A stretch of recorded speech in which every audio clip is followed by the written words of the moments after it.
Merci. This meeting is being recorded. Vous pouvez enregistrer, ça me convient. Voilà, donc bienvenue à toutes et à tous dans ce webinaire organisé par le Réseau Compas Citoyen Nouvelle-Aquitaine sur le thème « Animer un réseau de référents de sites ». Donc nous sommes ensemble jusqu'à 16h environ pour discuter de ce sujet en détail avec de nombreux intervenants qui vont venir vous faire part de leurs expériences et vous permettre de leur poser vos questions et des questions très concrètes, opérationnelles que vous avez sur le terrain. On s'efforcera de faire au mieux pour y répondre en vous donnant des exemples de ce qui se fait ailleurs. En attendant les derniers participants, je vous propose de lancer un petit sondage pour savoir qui vous êtes, qui sont les participants à ce webinaire, en répondant à 4 questions. Donc, je vais lancer le sondage de ce pas. Et vous devez le voir qui s'affiche sur vos écrans. Et moi, pendant que vous répondez, je vais voir les réponses qui s'affichent. La première question, à quel titre participez-vous à ce webinaire? Quel est votre statut? Dans quel département vous êtes situé ou quelle autre région? Est-ce que vous connaissez un réseau de référents de sites sur votre territoire? Et si oui, est-ce qu'il est actif? Voilà, donc actuellement, une trentaine de personnes ont répondu sur la cinquantaine de participants. Donc,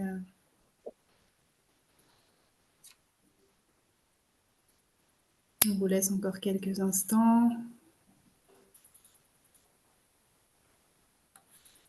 J'ai répondu un peu trop vite. J'ai répondu Gironde et j'ai fait soumettre. Et j'ai pas. Allô? Bonjour. Oui, on entend bien. C'est pas grave. La question n'est pas apparue sur mon écran. Frédéric, vous avez une question à poser ou? Oui, la suite des questions, je ne les ai pas vues apparaître sur mon écran en fait. Il faut faire défiler la petite barre de défilement à droite sur l'encadré qui s'affiche. Vous avez une barre de défilement qui vous permet d'aller jusqu'à la 4e question, logiquement. Mais sinon, tant pis, hein, ce n'est pas grave si les informations qu'on collecte ne sont pas tout à fait justes. C'était pour avoir une vision d'ensemble des personnes présentes. Donc là, j'ai 46 réponses sur 50. Oui, moi j'ai répondu trop vite sur le site. Oui, Pierre-Jean. Oui, et c'est pas grave. pas à non, vous ne pouvez pas recommencer. C'est pas grave. Ça ira très bien. Bon, alors il faut que j'essaye de baisser le son parce qu'il est vraiment fort chez moi. D'accord. Vous pouvez aussi essayer de... Enfin, vous arrivez à couper votre micro? Moi, oui. D'accord, ok. Bon, il reste 3 retardataires, entre guillemets, mais je vous propose qu'on clore le sondage maintenant.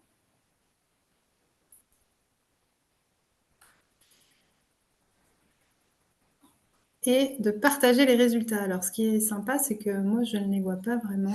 Est-ce que vous les voyez s'afficher? Oui. Parfait.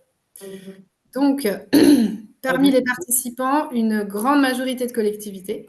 Hein, pratiquement 60% d'entre vous sont des représentants de collectivités. Alors, on n'a pas précisé si vous étiez agent ou élu. Quant au département, alors, qui sont les plus assidus? Donc, on a la Gironde et des participants d'autres régions à hauteur d'une vingtaine de personnes sur la cinquantaine d'inscrits, donc ce qui est vraiment chouette puisque c'est un peu une nouvelle habitude qu'on prend au niveau des réseaux régionaux de pouvoir faire participer les adhérents des autres régions à ces contenus qui sont très riches et qui sont tout à fait partageables et duplicables au-delà des frontières régionales puisque ce sont des sujets très transversaux. Donc, ça nous permet, quand vous êtes adhérent à nos réseaux, d'avoir accès à encore plus de ressources et à tous ces outils qui sont développés ailleurs en France. Donc voilà, aujourd'hui, vous êtes une vingtaine hors Nouvelle-Aquitaine. Avez-vous connaissance d'un réseau de référents de sites Plus de la moitié d'entre vous, oui, mais quand même 40% n'en connaissent pas. Donc, espérons que ce webinaire réponde à vos attentes et vous donne envie peut-être d'être à l'initiative. Et si vous connaissez un réseau de référents de sites, diriez-vous qu'il est plutôt moyennement actif? En tout cas, c'est la majorité. Voilà un peu les enseignements de ce début de réunion. On aura l'occasion d'en reparler tout au long de cet échange. Donc, je vais arrêter le partage. Et nous allons revenir sur notre écran d'accueil. On va pouvoir passer à la diapo suivante où je vais vous présenter très brièvement le réseau Compost Citoyen Nouvelle-Aquitaine, puisque la plupart d'entre vous connaissent et sont adhérents.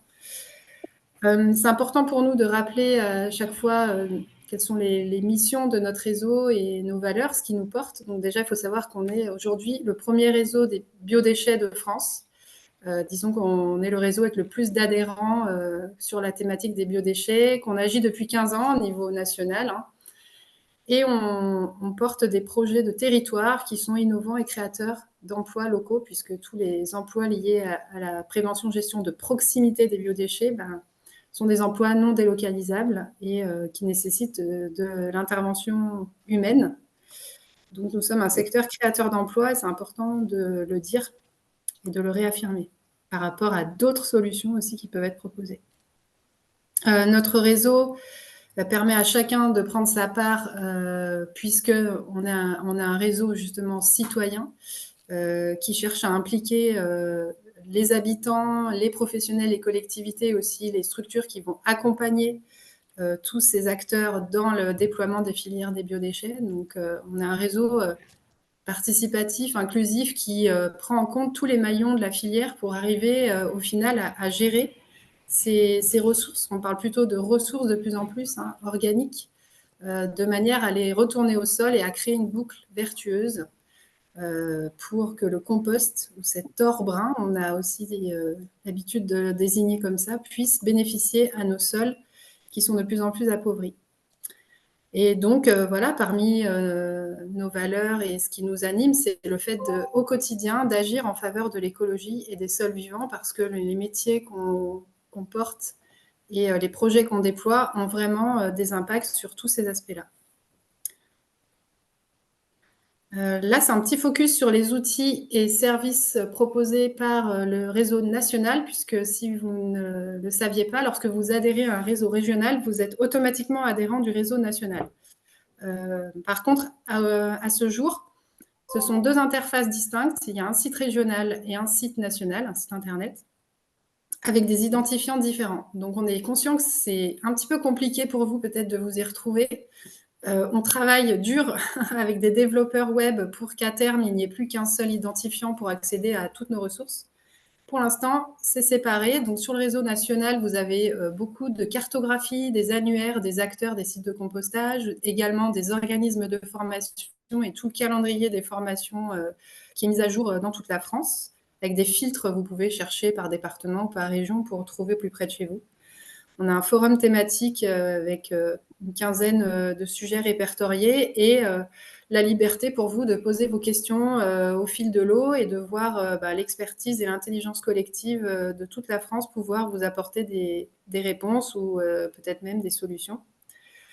On a aussi un centre de ressources, donc avec des fiches techniques et une médiathèque participative actuellement sur les sites régionaux. Donc à terme, ce sera fusionné en un centre de ressources où vous pourrez retrouver les webinaires, les comptes rendus de journées techniques, les fiches techniques, les fiches métiers, des outils pédagogiques, des partages d'outils de communication, bref, tout un tas d'outils qui vous permettront d'aller plus vite et d'avancer plus efficacement dans vos missions pour profiter de ce que d'autres peut-être ont pu faire avant vous. Et ensuite, au niveau du RCC régional, donc ce sera la diapo suivante, plus particulièrement, donc en Nouvelle-Aquitaine, on organise une rencontre régionale et des rencontres départementales. Donc, une fois tous les 2 ans dans votre département, vous nous verrez arriver avec des organisateurs locaux pour être au plus près de votre territoire, de ses spécificités, de vos besoins. On organise des journées techniques régionales, des webinaires comme aujourd'hui, et des ateliers accélérateurs de solutions. Donc, on appelle ça CODEV ou accélérateur de solutions. On en a un prochainement, mais on en reparlera en toute fin de réunion. Notre newsletter trimestrielle avec beaucoup d'informations, par exemple sur des appels à projets, des financements possibles qu'on compile ici, et la possibilité de bénéficier de 30% de réduction sur un logiciel de suivi de site de compostage avec notre partenaire Logiprox. Voilà, alors c'était assez rapide. Je fais juste un dernier focus sur un appel à candidature que nous venons de lancer au RCC Nouvelle-Aquitaine. Depuis 2 jours, on a lancé un appel à candidature pour faire reconnaître 24 sites vitrines. Donc, vous pouvez, en répondant à ce formulaire, bénéficier d'un diagnostic gratuit et d'obtenir l'appellation qui va vous permettre de communiquer mieux sur votre démarche, sur le site de compostage que vous voulez mettre en avant, de faire tomber des idées reçues et des freins que peut-être des personnes ont encore, enfin c'est sûr même, sur le compostage de proximité. Donc si vous voulez en savoir plus, voilà, dans vos boîtes mail, il y a toutes les infos et ainsi que sur notre site internet. Je crois que je vais m'arrêter là. Si c'est OK pour vous, si vous avez des questions, on peut voir ça plus tard. Mais là, l'objet de la réunion d'aujourd'hui, c'est vraiment de nous focaliser sur les référents de sites et comment on peut dynamiser un réseau autour de cette fonction. Donc, je vais donner la parole à un groupe d'acteurs qui est basé sur l'agglo de Pau. Et je commence donc à donner la parole à Solange. Oui, merci Julie. Bonjour à tous et bienvenue. Donc effectivement, dans un premier temps, sur ce webinaire, nous allons être plutôt au sud de la Nouvelle-Aquitaine, avec des témoins d'agglomération paloise. Et ensuite, nous repartirons en Île-de-France pour une autre série de témoignages et d'apports sur ce sujet. Donc, nous sommes ici 3 sur un même ordinateur. Donc, vous allez nous voir nous prendre la parole à tour de rôle. Donc, à côté de moi, c'est Charlotte qui va enchaîner. Et puis, il y a à côté d'elle Marie, qui sera un témoin qui interviendra tout à l'heure. Et nous avons aussi Hervé. Je ne sais pas si Hervé, tu veux allumer ta caméra, qui se trouve un peu plus à l'écart de Pau et qui va pouvoir prendre la parole aussi en même temps que nous. Voilà, donc je laisse la parole à Charlotte pour démarrer. Donc, bonjour tout le monde. Donc, moi, je m'appelle Charlotte Poursuip, je suis maître composteur donc, pour l'agglomération de Pau depuis bientôt 3 ans. Là, je vais vous faire un petit historique de ce qu'on a fait sur l'agglo. Donc, déjà, le compostage a commencé avant 2016, le compostage collectif, puisqu'il y a un premier site qui a été installé en 2016, à l'époque par Valor Béarn, qui est le syndicat de traitement des déchets. Donc, c'était un pied d'immeuble, on le voit sur les photos, en plastique. Ensuite, donc de 2016 à 2018, on a eu l'appellation territoire zéro déchet, zéro gaspillage. Et on a eu, à l'époque aussi, on a ouvert pas mal de sites, on est arrivé à une 50aine de sites. Pendant donc, cette période zéro déchet, zéro gaspillage, l'idée, c'était aussi de continuer à développer les sites et dans les objectifs. En 2018, on a commencé à demander de l'aide, puisque dans l'équipe compost, il y avait 3 guides composteurs à l'époque. Et donc, on a lancé en fait un marché pour avoir des prestataires pour nous aider à accompagner les sites au mieux. Donc, le premier marché a duré de 2018 à 2021 et d'ailleurs, on l'a reconduit là de 2022 jusqu'en 2026. Ensuite, en 2020, on a élaboré donc le PLPDMA, le projet local de prévention des déchets ménagers et assimilés, dans lequel aussi il y a des objectifs donc d'ouverture de nouveaux sites et de réduction des biodéchets. On a aussi répondu à l'appel à candidature de l'ADEME, le prix bio, pour nous aider à développer des solutions pour gérer ces biodéchets sur l'agglomération de Pau. Et nous, on est parti donc sur 2 solutions différentes. Donc, on est à 31 communes sur l'agglomération de Pau. Pour toutes les habitations individuelles, on part sur du compostage individuel. Ensuite, sur les 10 communes les plus densément peuplées, les 10 communes historiques, il y a une collecte qui va finir de se déployer là rapidement pour l'habitat collectif. Et par contre, pour les autres communes excentrées qui n'ont pas beaucoup d'habitat collectif et le cœur de ville de Pau, on est parti sur du compostage partagé. Voilà. Et donc là, actuellement, début 2024, on est sur à peu près 120 sites collectifs ouverts sur l'agglo. Donc chez nous, comment ça fonctionne en fait le compostage collectif? Donc déjà, on est parti sur une gestion par les usagers. Donc nous, on est là pour accompagner les personnes qui ont envie de se lancer, mais ce n'est pas fait en régie. C'est pas des prestataires aussi qui s'occupent d'entretenir les sites. Nous, on est parti sur une gestion bénévole. donc avec l'aide des référents de site et des usagers. Donc pour ça, en fait, on accompagne déjà à l'installation d'un site. On fournit des bacs en fonction de combien de personnes souhaitent composter. On fournit aussi les éléments donc de communication pour les bacs. Et depuis l'année dernière, pour tous les sites de quartier, donc c'est-à-dire que les sites qui ne sont pas liés à une association ou à un pied d'immeuble, à un syndic, on leur fournit aussi des outils pour qu'ils puissent être autonomes lors des actions. On forme aussi depuis, ça va être la 3e année là, les référents, donc avec la formation référent ADEME. On s'occupe, nous, de la livraison de broyat. Nos sites ne sont pas, enfin, ceux qui ne sont pas autonomes en broyat, on leur apporte la matière. On trouve que c'est beaucoup plus simple, en fait, qui n'est pas à gérer cet approvisionnement en broyat. Donc, en fait, on fait à peu près 6 livraisons par an. Et quand ils en ont besoin, ils nous le demandent.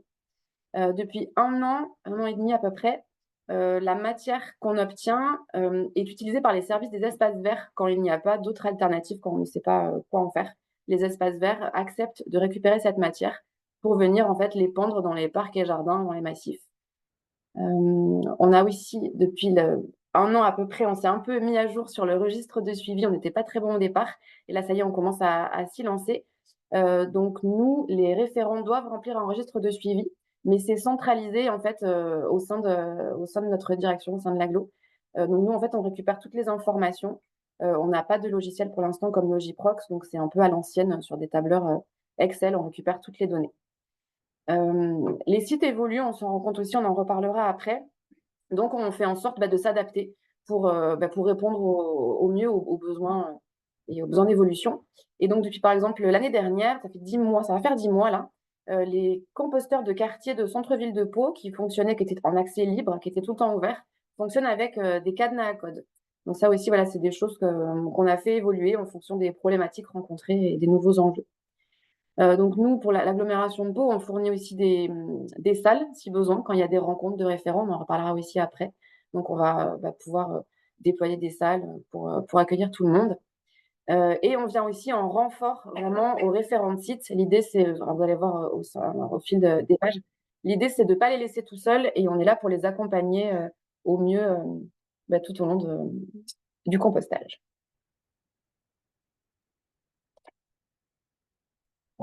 Donc maintenant, je propose que tu prennes la parole, Hervé. Je ne te vois pas. Est-ce que tu peux brancher ta caméra pour pouvoir aborder,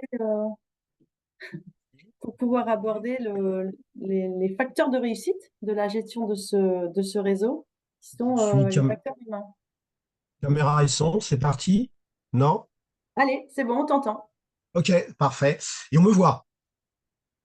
On me voit. On me voit aussi. Oui, Oui, ok.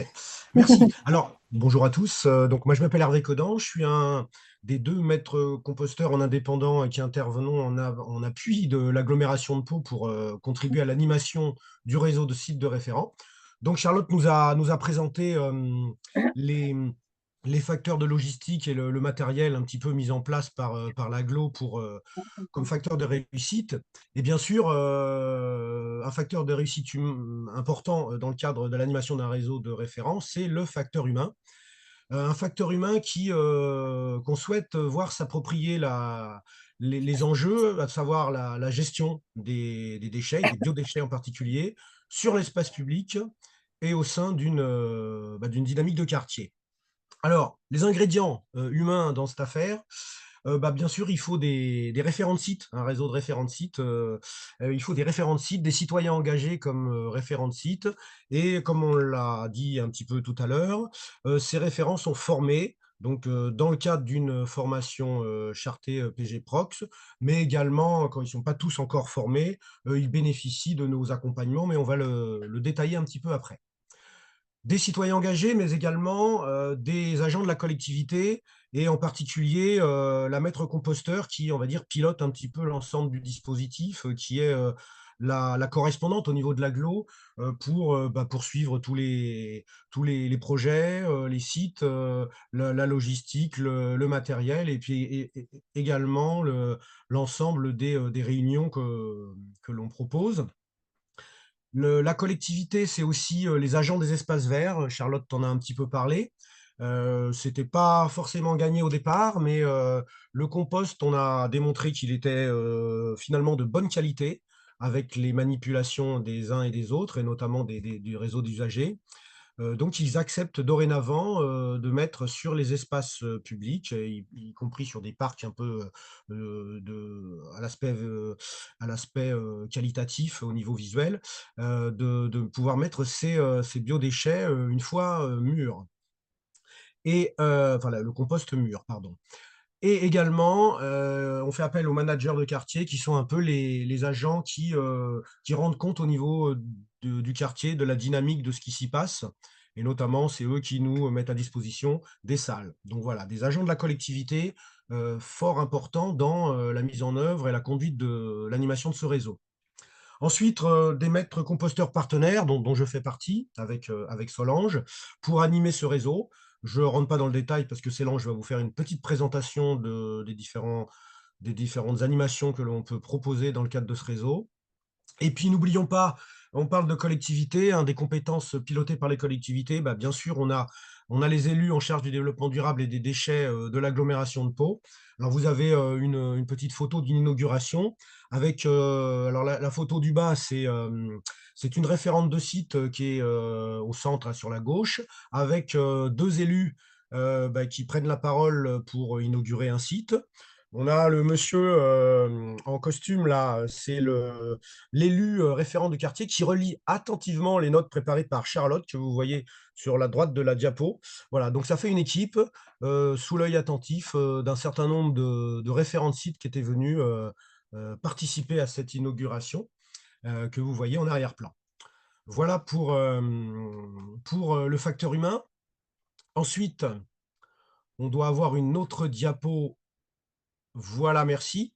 Alors, facteur des réussites humains, on a vu les ingrédients humains à mobiliser, que l'on mobilise sur Pau. Et pour faire vivre les interactions, on organise des rencontres régulières. Je ne détaille pas plus à ce niveau parce que Solange va vous en parler plus en détail. Mais je voudrais insister sur les outils numériques que l'on mobilise depuis plusieurs années maintenant. Alors, bien sûr, le traditionnel groupe WhatsApp des référents qui permet d'échanger sur des questions, être rapidement disponible, envoyer des invitations, voilà, qui est très, très apprécié et où on a de plus en plus de référents qui rentrent dans ce groupe, mais également une particularité qu'on a sur l'agglo de Pau, le site web Voisins de Compost que je vous invite tous à aller consulter. Ça nous permet, c'est une interface qui permet une possibilité aux référents de site de communiquer directement avec les usagers inscrits sur cette plateforme. Donc vous avez sur la gauche une carte là, qui représente les différents sites de compost au niveau de l'agglo de Pau. En bleu, c'est les sites de pied de résidence et en orange, les sites de quartier. Donc chacun peut s'inscrire sur ces sites-là. Donc cette plateforme permet le lien facile avec les référents et les usagers, mais ça nous permet aussi, via cette carte, d'interpeller des gens qui chercheraient un endroit où composter et de se rapprocher du site de compostage qui serait le plus près de chez eux. Voilà pour les différents outils pour faire vivre les interactions. Alors, bien sûr, on rencontre un certain nombre de difficultés. Les difficultés, c'est le turnover des référents, hein. On est sur des engagements bénévoles. Les gens peuvent déménager. Les gens peuvent vouloir cesser leur engagement bénévole.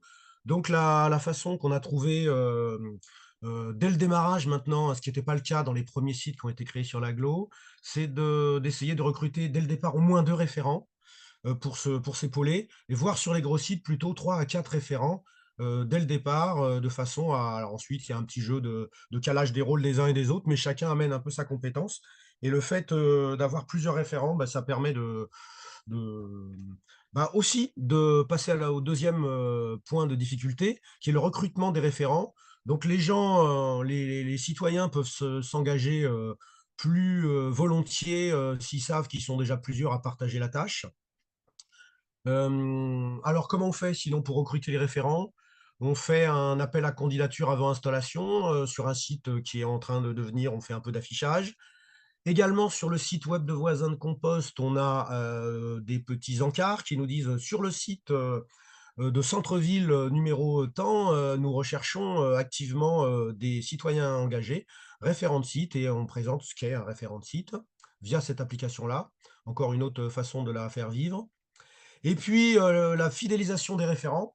Alors, c'est là qu'intervient, on va dire, l'animation de réseau, en créant ce qu'on espère des liens importants, des liens forts entre les gens, des moments de partage, des moments d'apprentissage. Et puis, bien sûr, avec l'accompagnement de la logistique que procure l'agglo de Pau, dont Charlotte a parlé tout à l'heure, ça c'est important pour les fidéliser parce qu'ils se sentent accompagnés. Et bien sûr, les formations PG Prox qui sont diffusées par l'agglo sur notre territoire. Voilà.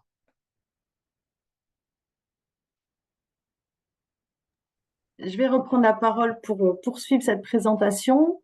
Donc, c'est vrai que j'ai oublié de me présenter tout à l'heure. Donc, Solange Artus-Darlon, et je suis avec Hervé. Donc, nous sommes tous les deux maîtres composteurs indépendants et en partenariat avec l'AGLO sur ces projets-là. Donc, le rôle qu'on peut avoir dans cette animation du réseau, c'est d'une part d'accompagner la vie du site, parce que bien entendu, on a une action au plus près des besoins des référents, c'est-à-dire la gestion, l'animation de leur propre site. Donc, dès l'installation, le site est accompagné. Alors, cet accompagnement se fait par l'agglo qui prend en charge l'installation, la fourniture matérielle et puis le démarrage et la première formation, information des usagers. Et ensuite, elle nous passe le relais pour accompagner les retournements. Donc, on va être là sur un ou des retournements en fonction de chaque site. On est à l'écoute des besoins. On va être là aussi éventuellement au moment de la livraison de broyat. Donc, c'est à nouveau l'agglo qui intervient, mais on peut être là pour aider les usagers, les référents à mettre le broyat dans les bons espaces et à accueillir ce broyat sur les moments de livraison. Et ensuite, on peut être là aussi sur les moments de distribution du compost produit, puisque ce sont aussi des moments forts du site. La première distribution en général est un moment qui peut être animé. Donc cet accompagnement, cette animation de réseau, elle se fait aussi par le suivi et le choix de garder des traces. Donc ça, au fur et à mesure des années, puisque comme le disait Hervé, ça fait quelques années maintenant qu'on est en partenariat et qu'on accompagne ce réseau. On a un intérêt grandissant pour ces traces qu'on garde, puisqu'au fur et à mesure du turnover dont il parlait, c'est important qu'on puisse trouver des traces. Donc, le suivi dans un premier temps, c'est une mise à jour annuelle des sites avec un questionnaire, un petit formulaire qui est envoyé chaque année aux référents. Donc là, s'il y a des référents qui nous écoutent, vous avez encore quelques jours pour remplir les derniers, les derniers formulaires. Mais en fait, voilà, on est sur le mois de janvier, début février, on collecte un peu les indications de chaque site. Ça nous permet de voir ceux qui tournent bien, ceux qui ont rencontré des difficultés, sur lesquels il n'y a pas de réponse, ils vont être prioritaires pour avoir une animation et être ressollicités. Ça nous permet de faire un petit tour annuellement de l'état des lieux de l'ensemble de ces sites, des 120 sites dont parlait Charlotte tout à l'heure. Ensuite, quand on fait une intervention, donc notamment les interventions animation, retournement, Hervé et moi, on produit systématiquement un compte-rendu où on consigne ce qui a été fait, qui était présent, s'il y a des préconisations. Ce sont des comptes rendus à chaque intervention qu'on envoie ensuite à Charlotte, à l'agglo, et qui les stocke au niveau de sa direction. Et ces comptes rendus-là permettent également de faire un suivi sur les actions qui ont été effectuées globalement à l'échelle de l'agglo et les actions qui n'ont plus lieu d'être. Petit à petit, on a moins besoin d'intervenir sur un certain nombre d'actions, et par contre, de nouvelles actions sur lesquelles on va être sollicité en fonction de l'évolution globale des sites. Donc, on consigne tout ça aussi sur un tableau global qui nous permet d'avoir une vision d'ensemble des besoins, les besoins qui ont été exprimés, les besoins auxquels on a tenté de répondre en faisant des interventions, et puis ceux qui semblent être nouveaux ou qui, au contraire, ne se représentent plus.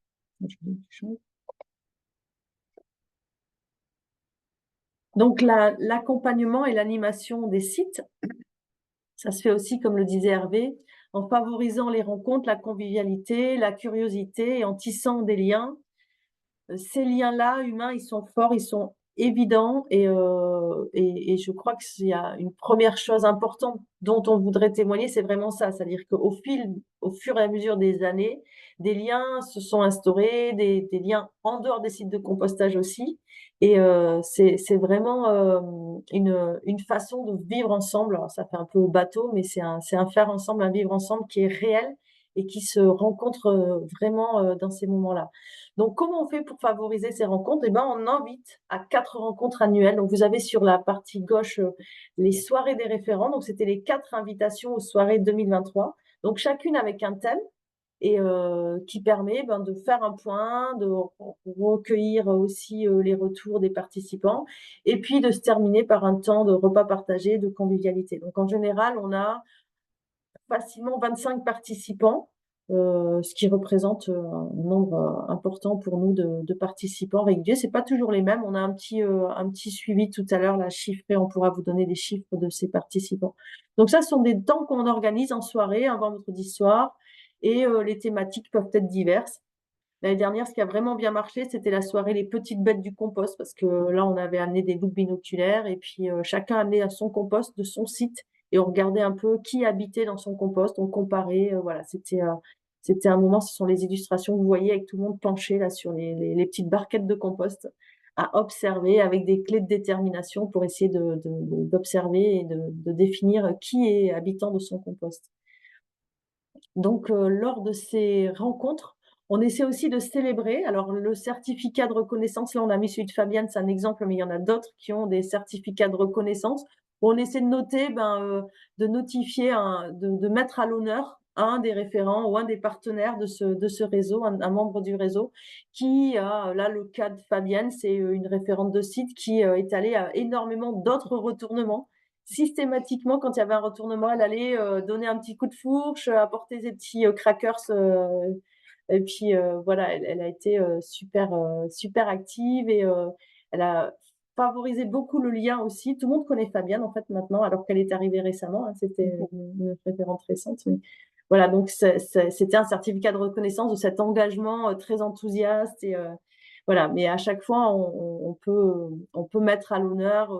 Voilà, un autre exemple, c'était une substance qui avait été remarquée par un des référents sur un site. Il a envoyé la photo sur le WhatsApp et puis un voisin qui est biologiste, il est allé récupérer de la matière, il a pu la faire analyser. Donc, on a su de qui il s'agissait. Bon, voilà, c'était un blob qui était dans ce composteur, mais on a eu le petit nom latin de cet habitant du compost. Et voilà, ça s'est fait dans le réseau. Et donc, on a eu après un petit certificat de reconnaissance pour l'esprit de curiosité de ces référents.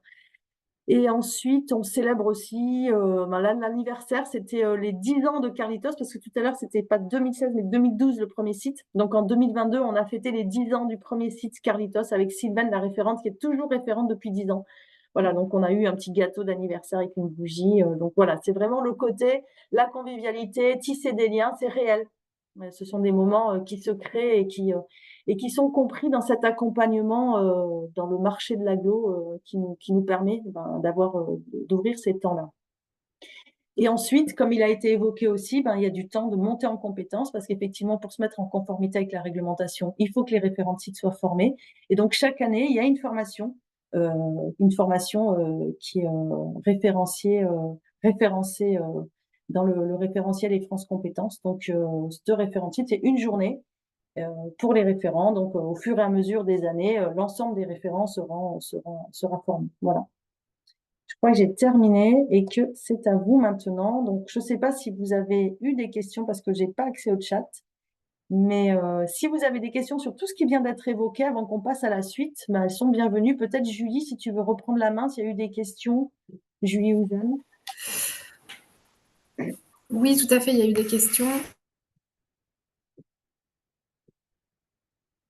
Alors, peut-être que je ne vais pas avoir les toutes dernières, mais il y en a un certain nombre. Vous verrez qui peut répondre au fur et à mesure. Donc, on demande, dans un premier temps, est-ce l'agglo de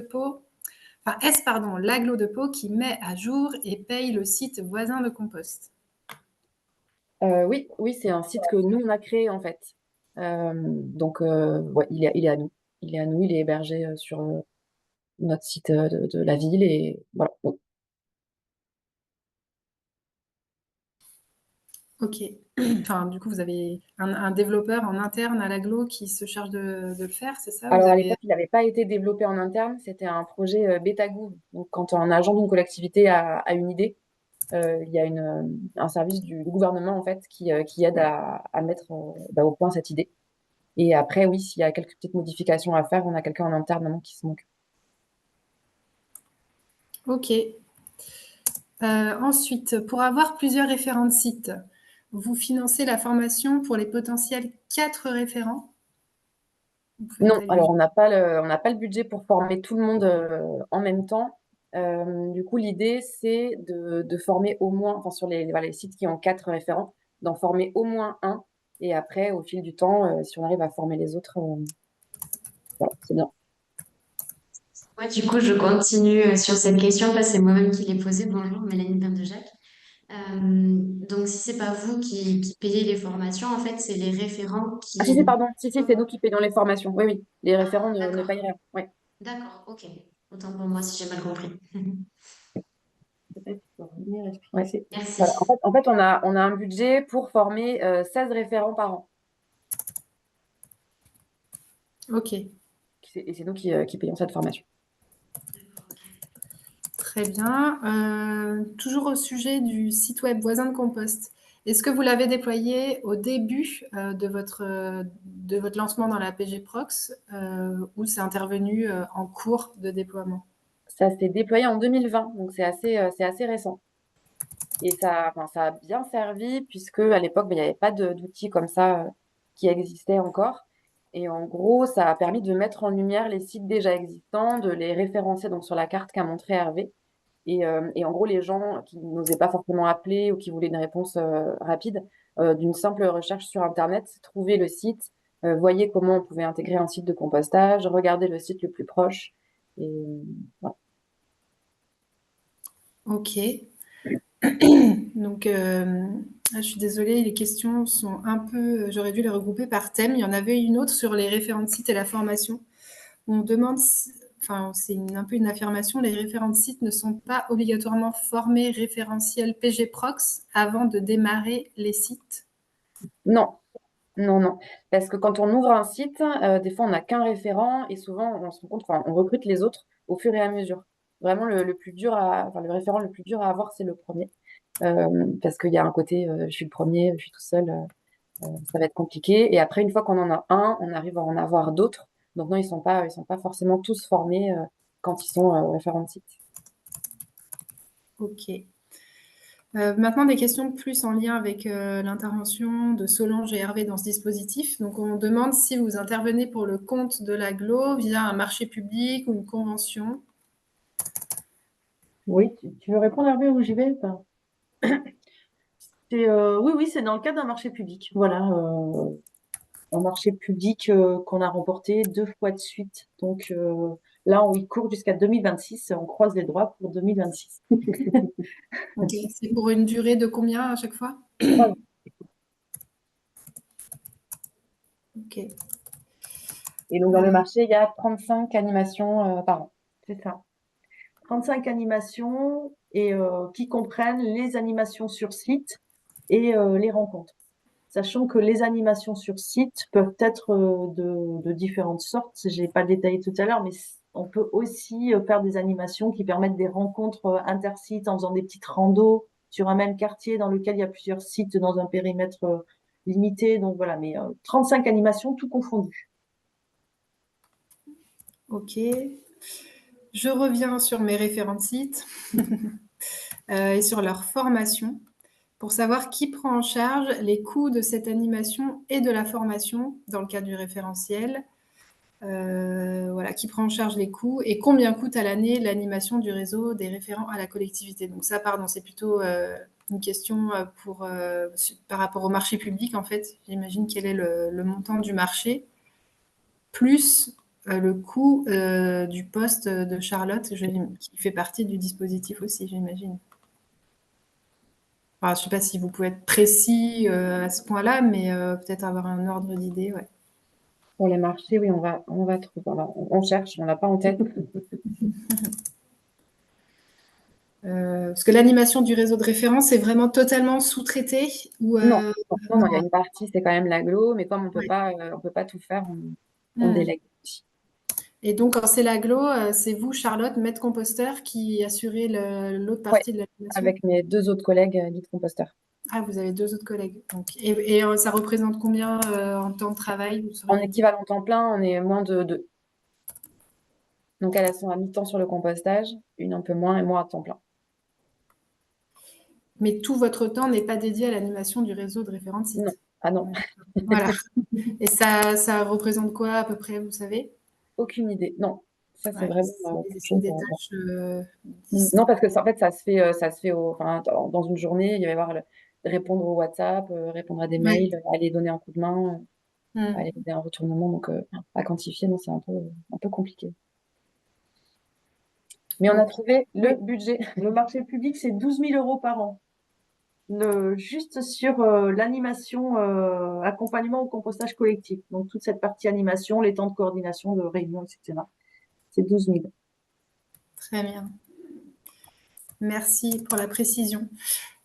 Et encore 2 autres questions. Alors, il y en a peut-être sur le chat depuis, je vais y retourner. Mais pour le logiciel de suivi de site, est-ce que vous envisagez d'en acquérir un ou pour l'instant, ça vous convient la solution Excel? Là, avec 120 sites, on commence à être, enfin, ça commence à être un peu compliqué. Donc, oui, on a l'objectif d'avoir Logiporx aussi pour pouvoir nous aider au mieux et abandonner nos tableurs Excel. D'accord. Et une question très technique et simple. Est-ce que la prise de température des sites du compost est obligatoire? Alors oui, dans le registre de suivi, il faut faire plusieurs relevés de température par an pour pouvoir montrer qu'il y a une montée en température suffisante. Et donc, nous, ça se fait. Donc, il y a des référents qui sont à fond et qui vont en faire toutes les semaines. Mais sinon, on va en faire lors d'une animation, par exemple. Lors d'un retournement, c'est le moment où on va prendre la température. Voilà. Mais l'idée, c'est d'avoir plusieurs relevés quand même par an. Et même nous, donc avec mes collègues, si on fait ce qu'on appelle des tournées de composteurs de temps en temps, où on va voir sur les sites si tout se passe bien, on a un thermomètre avec nous et on va faire des relevés aussi dans ces moments-là.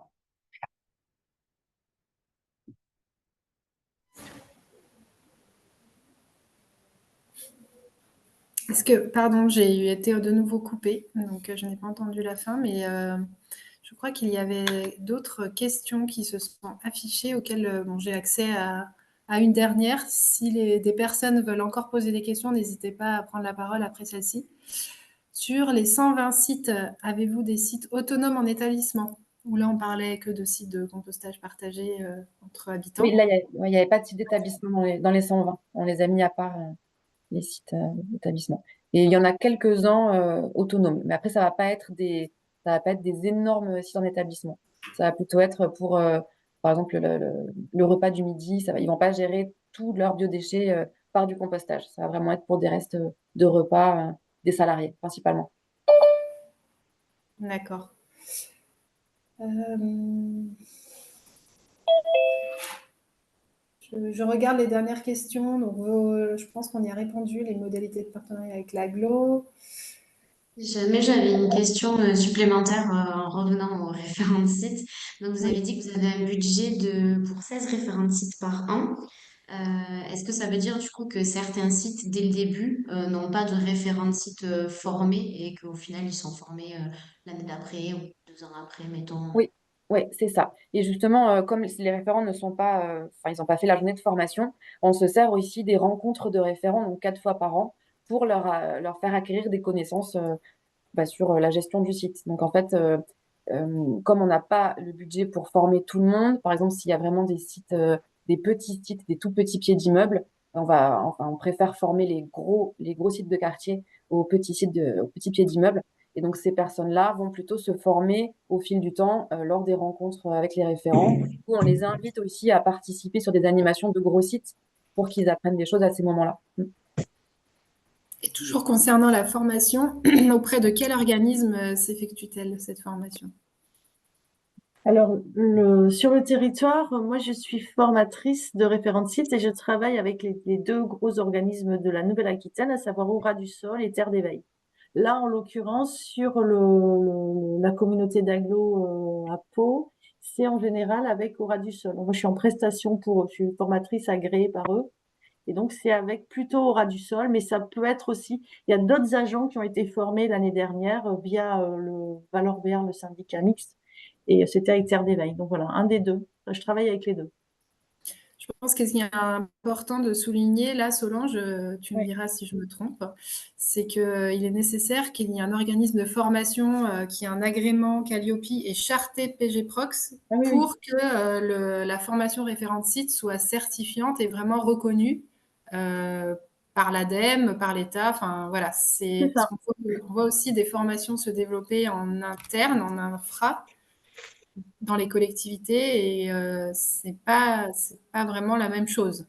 C'est ça. Alors, effectivement, pour être en accord avec la réglementation, le RCC fait le choix, interprète effectivement sur cette nécessité, interprète cette obligation par la nécessité d'avoir une formation avec un organisme charté, effectivement Calliope, bien sûr, et puis aussi reconnu par France Compétences qui permet que les modules puissent ensuite être certifiants si on veut poursuivre en guide ou en maître. Ceci dit, dans la réalité, et on le voit aujourd'hui dans le témoignage, il y a quand même pas mal de collectivités notamment qui n'ont pas forcément le budget de former tout le monde sur ce principe-là. Donc déjà, c'est l'objet d'un webinaire on aborde ce point-là dans un webinaire précédent sur 2023 qu'on peut trouver en replay et qui va donner lieu à la sortie d'un livret dans lequel on détaille ça point par point. Le livret devrait sortir incessamment sous peu, il est en relecture. Donc ça, ce sont des informations que vous pourrez avoir d'une manière précise et validées par le RCC assez prochainement. Et donc, dans ce cas-là, effectivement, il y a quand même un certain nombre de garde-fous, entre guillemets, à savoir que la formation, elle doit déjà être dispensée sur le bon nombre d'heures. Une formation référente site, c'est 2 fois 3h30, voilà. C'est 7 heures. Donc, une formation de 2 heures, c'est quand même pas une formation qui est satisfaisante. Et elle doit être faite a priori par quelqu'un qui a subi une formation de formateur et puis qui a une compétence de maître composteur. Voilà. Donc, dans ce cas-là, il y a une sorte de tolérance, on va dire, mais je ne vais pas aller plus loin là-dessus, vu qu'on est en train de finaliser ce livret avec le positionnement du RCC qui doit valider ce qu'on a mis. Donc, je ne vais pas plus loin, mais vous aurez prochainement ce livret à disposition. C'est important de souligner qu'il y a ces 2 critères-là pour faire une formation. Être maître composteur, ce n'est pas suffisant. Il y a aussi la notion d'avoir suivi une formation de formateur, puisque c'est une compétence vraiment spécifique de transmettre des formations. C'est ça. Et de respecter le référentiel en termes de contenu et en termes de temps de formation. Voilà. Très bien. Et il y avait une question un peu plus large sur est-ce que tous les sites sont installés sur le domaine public? Non, il y a des sites de quartier qui sont principalement sur le domaine public et sinon il y a une grosse majorité de pieds d'immeubles sur le domaine privé. D'accord. Moi, j'ai une petite question de management, certainement. C'est juste pour savoir comment est-ce que vous choisissez le référent qui est formé parmi le lot de 4. Lorsqu'il y en a plusieurs et que vous décidez d'en former un seul, sur quels critères vous vous basez pour éviter les frustrations des autres membres du groupe, quoi. Souvent, on prend le premier référent qui s'est mobilisé pour devenir référent de site. Et après, comme dit Marie, en fonction de la disponibilité, ils ne sont pas des fois tous disponibles sur le jour de la formation. Donc, ça permet aussi de faire un choix. Mais ça fait une super transition, je trouve, vers le témoignage de Marie. Peut-être qu'elle pourra nous aborder ces questions-là. Je ne sais pas ce que vous en pensez. Peut-être qu'il y a d'autres questions, on pourra y revenir à la fin. Ou, ça vous convient comme ça, Julie? C'est OK? On passe. Ouais. Allez, super. Donc, voilà.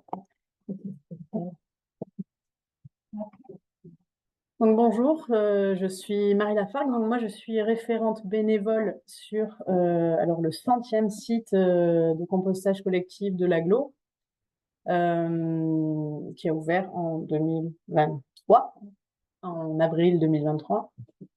Mais j'étais référente avant. Ouais. Et justement, Marie, comment es-tu tombée dans le compost? Tombée dans le compost. Je suis tombée dans le compost, je pense un petit peu comme tout le monde, parce que déjà, ça part d'une envie de composter soi, son foyer. Et que on avait essayé plein de choses, lombricomposteur, essayer d'aller composter sur le site collectif le plus proche, qui n'était pas forcément très proche, donc ça demandait une organisation parfois un peu compliquée. Donc, on a demandé à l'agglo, est-ce qu'on peut avoir un composteur de quartier? L'agglo a dit oui, si vous êtes référent. Donc voilà, on se retrouve référent. Hein. Et donc ça, c'était en 2018. Et moi, j'ai bien aimé être référente à ce moment-là, depuis ce moment-là, parce que ça m'a permis de voir un petit peu le cheminement du compostage collectif sur l'agglo et l'évolution aussi du rôle de référent, parce que entre 2018 et maintenant, mon rôle à moi, en tout cas, il a pas mal évolué. Au départ, on était un petit peu... on avait la chance déjà d'être deux sur le premier site de compostage. C'est pas le premier site de l'agglo, hein, mais sur le premier site où moi j'étais. Mais on travaillait quand même un petit peu seul. Alors on faisait appel à Hervé, à Solange pour l'accompagnement vraiment sur concrètement comment ça se passe le compost, parce qu'on n'était pas formé à cette époque-là. Donc qu'est-ce qui manque dans un compost, comment ça fonctionne, combien de temps de maturation, etc. Comment on organise un retournement. Et puis on avait aussi au départ, alors on était accompagnés, mais on avait quand même des difficultés, ne serait-ce que des fois des réactions de voisins qui comprenaient pas forcément la démarche, quelques petites insultes ou petits mots qui font toujours plaisir. Heureusement, on était deux encore une fois pour maintenir la motivation. Mais quand même, petit à petit, et à force de discuter avec les voisins, répondre à leurs questions aussi, aux gens qui passent, qui regardent un petit peu ce qui se passe, on a réussi à rassembler des habitants autour du compostage. On a réussi à les impliquer dans la vie du composteur. On a commencé aussi à faire des projets ensemble, à se dire, ok, on a le composteur qui est là, est-ce qu'on pourrait pas mettre une petite jardinière là? On pourrait mettre du compost, on pourrait planter des choses, on en mettrait une autre ici, on pourrait aménager le site, le rendre joli. Et déjà, rien que cette dynamique-là, le lien qui s'était créé entre nous et puis tous ces projets qui naissaient, pour moi, c'était déjà une réussite en fait. Ce composteur collectif, au-delà du fait d'amener ses déchets et d'en faire quelque chose, il y avait autre chose qui était née et qui était une réussite. Après, on avait quand même d'autres difficultés qui sont apparues, et ça, Charlotte en a parlé un petit peu tout à l'heure aussi, c'est comment on peut être approvisionné en broyat, parce que nous, on n'avait pas la chance de couper des branches, etc., et puis d'avoir du broyat à disposition. Et puis, comment on écoule le compost mûr qu'on a généré, parce que la plupart des habitants ou des personnes qui venaient composter habitent en appart, donc on n'a pas forcément grand besoin de compost. Donc ça, c'était deux des difficultés qu'on rencontrait. Et ça, Charlotte en a parlé aussi tout à l'heure. C'est des difficultés qu'on a fait remonter par le biais d'Hervé, par le biais de Solange, par le biais de Charlotte à l'agglo. Et l'agglo s'est saisie de nos remarques et a organisé, dans un premier temps, la distribution du broyat. Donc ça nous a énormément soulagés. C'est déjà, nous, en tant que référents, on avait un souci de moins, enfin, on avait un peu moins à batailler de notre côté. Donc ça, c'était déjà énorme. Et puis, le fait aussi que l'agglo montre qu'elle était derrière nous et qu'elle appuyait, vraiment, pour moi, ça donnait du poids et quelque part de la légitimité à notre démarche. On n'était plus juste quelques habitants à faire un truc dans le quartier. C'était des habitants, mais appuyés par la collectivité. Et vis-à-vis des autres, des voisins, etc., pour moi, ça gagnait beaucoup en poids. Et puis, c'est super sécurisant, en fait, quand on est référent, de savoir qu'on est soutenu, quoi. Donc ça, c'était vraiment super appréciable. La dernière difficulté, donc j'en ai un petit peu parlé, mais on génère du compost. Et en l'occurrence, sur ces sites, puisque Charlotte l'a évoqué tout à l'heure, les sites étaient à l'époque en libre accès, donc complètement ouvert, donc venez déposer qui voulait. Justement, il y avait beaucoup de monde qui venait déposer, sans qu'on sache qui étaient ces personnes. Et du coup, les bacs se remplissaient, mais à une vitesse assez incroyable. Je crois que, je ne sais plus quelle était la capacité de 1500 ou 1700 litres. 1700 litres, on le remplissait en un mois et demi. Donc déjà, on savait pas quoi faire du compost mûr, mais en plus, enfin, voilà, ça voulait dire tous les mois et demi, faire un retournement. Donc c'était assez lourd. Et puis encore une fois, on savait pas qui venait déposer.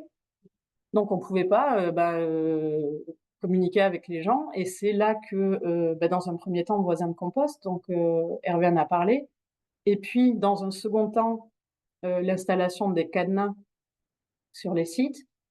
Ça a permis d'identifier les personnes qui venaient déposer, de les contacter, de les rencontrer, de les impliquer aussi, de les impliquer dans la vie et de les former, c'est ça, de les sensibiliser, de les former. Voilà, ça a permis tout ça. Et puis, je pense qu'au-delà de ça, quand on a rencontré les gens qui s'occupent du composteur ou qui s'occupent avec nous du composteur ou qui partagent le composteur avec nous, c'est un petit peu moins facile de se dire c'est bon, je sais que ça ce n'est pas dans le composteur, mais je m'en fous. Enfin voilà, on connaît les gens, on fait un petit peu plus attention. Et du coup, on a vu aussi je vais appeler ça des incivilités, je sais pas si on peut appeler ça comme ça, mais elles ont nettement baissé. Et même notre travail entre guillemets de nettoyage du composteur, vérifier qu'il n'y a pas des choses qui doivent pas y être, ça a été allégé aussi, quoi. Donc tout ça, c'est des petits changements, des petites évolutions qui se sont étalées un peu dans le temps et qui ont vraiment fait évoluer nous notre mission et puis la qualité aussi du compost qu'on produit. Donc pour moi, c'est ce chemin-là qui est super important. Maintenant, moi, j'ai changé de site de compostage, donc je suis sur le 100e. C'est celui qu'on voit et qu'on a vu sur les diapos d'Hervé avec les élus, le 100e composteur qui a été inauguré. Sur ce composteur-là, on est 30 foyers à composter, on est 5 référents, ce qui est énorme. On est 3 formés d'ailleurs. Aujourd'hui, quand on organise une animation ou un retournement, par exemple, il y a entre 15 et 20 personnes. Si je vous dis ça, c'est juste pour montrer à quel point les gens sont impliqués. Voilà, il y a 30 foyers, il y a 20 personnes qui sont là. Donc, alors pas forcément les mêmes 20 personnes, puisqu'on n'a pas tous les mêmes dispos, mais donc les gens sont là, les gens sont impliqués, ils ont envie de participer. Puis chacun trouve sa place aussi. Sur les 5 référents, il y a une référente qui va proposer des dates aux co-composteurs pour organiser un retournement, pour organiser une animation. Il y a un autre référent qui va s'occuper vraiment de la logistique du retournement, par exemple, qui va dire ok, on ouvre le bac, on met la bâche ici, on met les fourches, toi tu prends la fourche, etc. Il y a une autre référente qui va s'occuper de répondre aux questions, répondre aux questions des participants, mais aussi répondre aux questions des passants, parce que on est sur la voie publique, les gens passent, forcément, ils se posent des questions. Peut-être on donne envie, on essaie je ne vais pas dire de convertir, mais de sensibiliser les gens, de leur donner envie de participer aussi.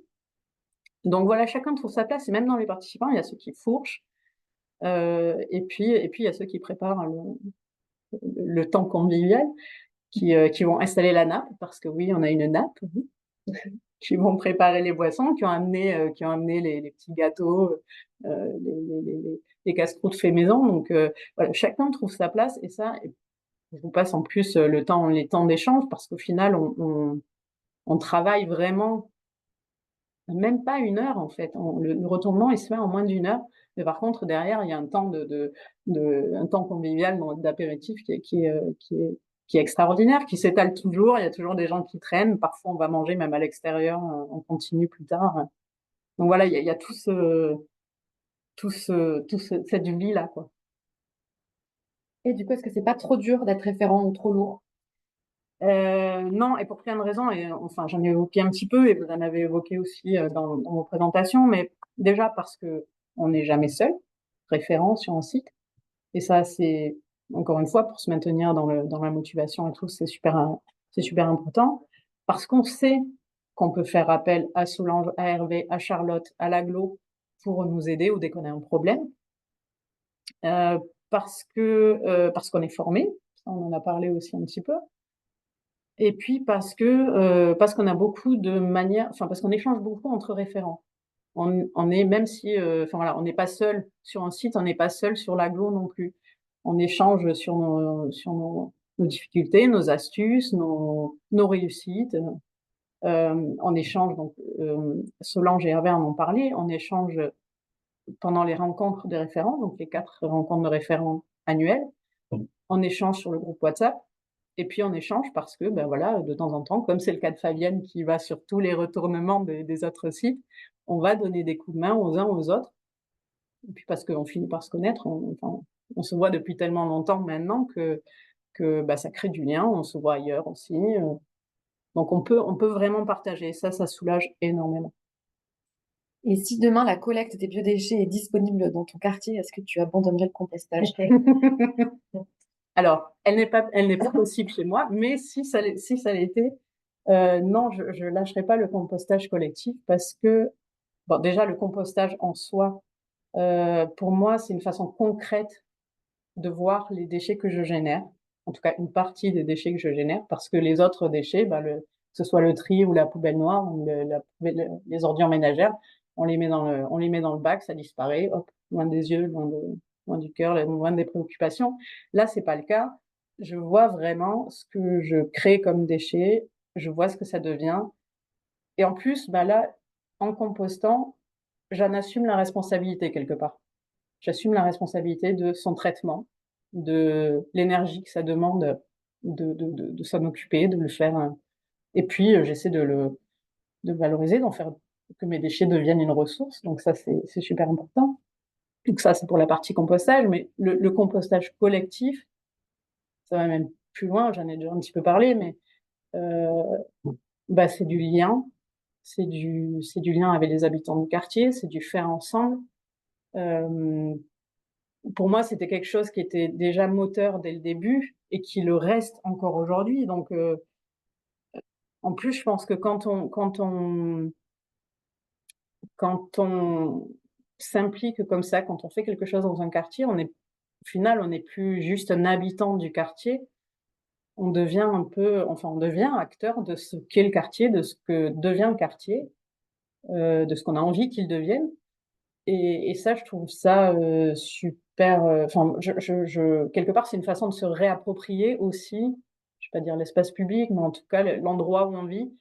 Et j'ai l'impression que, en échangeant avec les autres, avec mes co-composteurs, c'est quand même quelque chose qui est moteur aussi pour eux, continuer dans la démarche.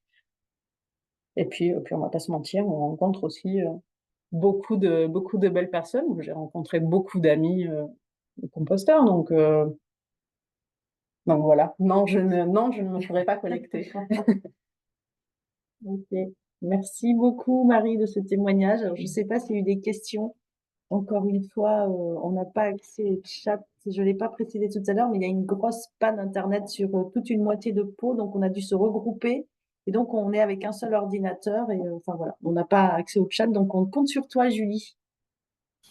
Tu peux compter sur moi si mon ordinateur ne se déconnecte pas de nouveau. Bon, là, moi, j'ai noté 2 questions de Mélanie. Si on a d'autres, je vous propose au fur et à mesure de prendre la parole aux personnes qui participent. N'hésitez pas, on a quelques minutes devant nous encore pour poser des questions. Alors, c'est la première, c'était actuellement l'agglo de Pau met de plus en plus en place des cadenas sur tous les sites. Est-ce que cela rentre également dans le budget? Oui, en soi, les cadenas, c'est pas ce qui coûte le plus cher. On installe, soit les composteurs sont déjà équipés de porte-cadenas, et dans ce cas, on n'a que un cadenas installé, c'est des cadenas à code classiques, ou alors on doit installer un porte-cadenas, mais niveau budget, là, c'est pas grand-chose. Oui, tout à fait. Autre question, si personne ne veut être référent de site, comment vous faites, même s'il y a une forte demande du quartier ou de la résidence? Bah, pour l'instant, c'est jamais arrivé. Sur les sites déjà de pied d'immeuble, on va pas installer le site si on n'a pas des référents. Donc souvent, les personnes qui demandent l'installation d'un site deviennent référents puisque c'est celles-là qui sont moteurs dans le projet. Et après, dans les sites de quartier, pour l'instant, on a toujours réussi à recruter des référents. Euh, donc voilà, souvent le plus dur, c'est la première personne qui arrive à se motiver. On a pu passer des fois quelques mois sans référent et au fur et à mesure, quelqu'un s'est un peu dévoué. Les gens sont peut-être un peu frileux au départ. Il y a voilà, une peur d'être tout seul, d'être le premier référent. Et après, une fois qu'on a le premier, ça va très très vite. Donc là, on n'a jamais eu trop de difficultés, en tout cas dans les dernières années, à recruter des référents. Oui, parce que j'imagine que le bouche à oreille fonctionne sur l'agglo aussi, sur le bon fonctionnement d'autres sites, donc ça rassure sur la charge. Et même par exemple, les rencontres de référents sont ouvertes à tout le monde. Donc, on communique dessus sur le site web de la ville, via les managers de quartier aussi. Et donc, des fois, s'il y a des gens qui ont un peu envie de devenir référents, mais qui ont des questions, qui ont envie de voir comment ça se passe, en gros, ils débarquent un vendredi soir à 18h pour 2 heures avec nous. Et ils rencontrent d'autres référents qui expliquent un peu leur rôle, comment ça se passe, l'accompagnement. Et souvent, après, ils deviennent référents à leur tour. Et puis, il y a souvent des références, ce que disait Marie quand elle a déménagé, elle a changé de site. Ils déménagent et dans le nouveau quartier, ils cherchent où est le site et est-ce qu'ils peuvent devenir référents, est-ce qu'il y a de la place de référence. Ça arrive fréquemment aussi. Ok. S'il rencontre Marie, pardon, il signe tout de suite. C'est ça. J'ai pas entendu ce que tu as dit. Ah ben oui, évidemment, il signe tout de suite.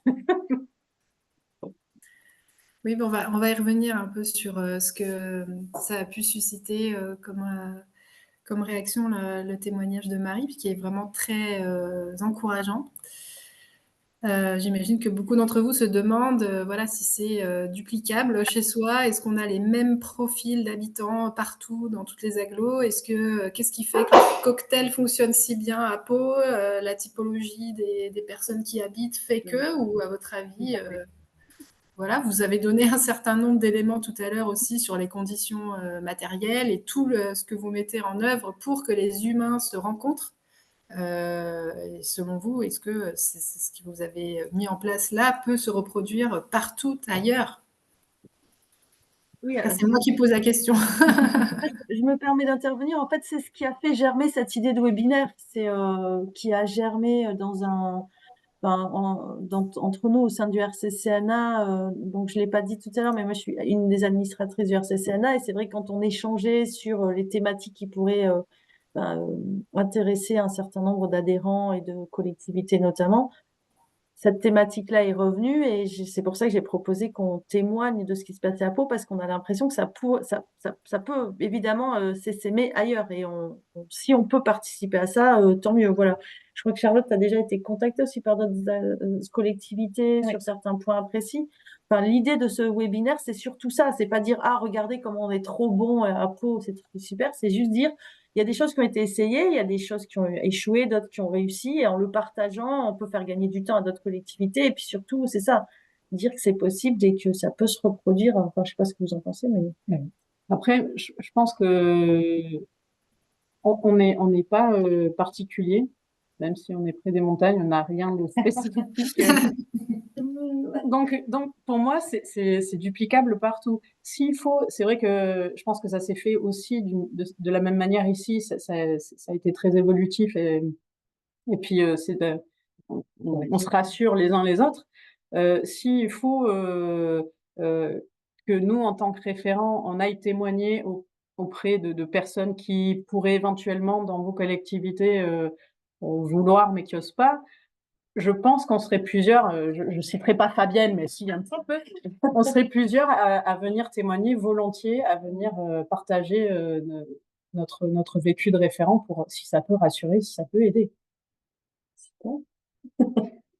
Bon, j'ai mis Fabienne comme ça. Il n'y a plus qu'à. Tout à fait.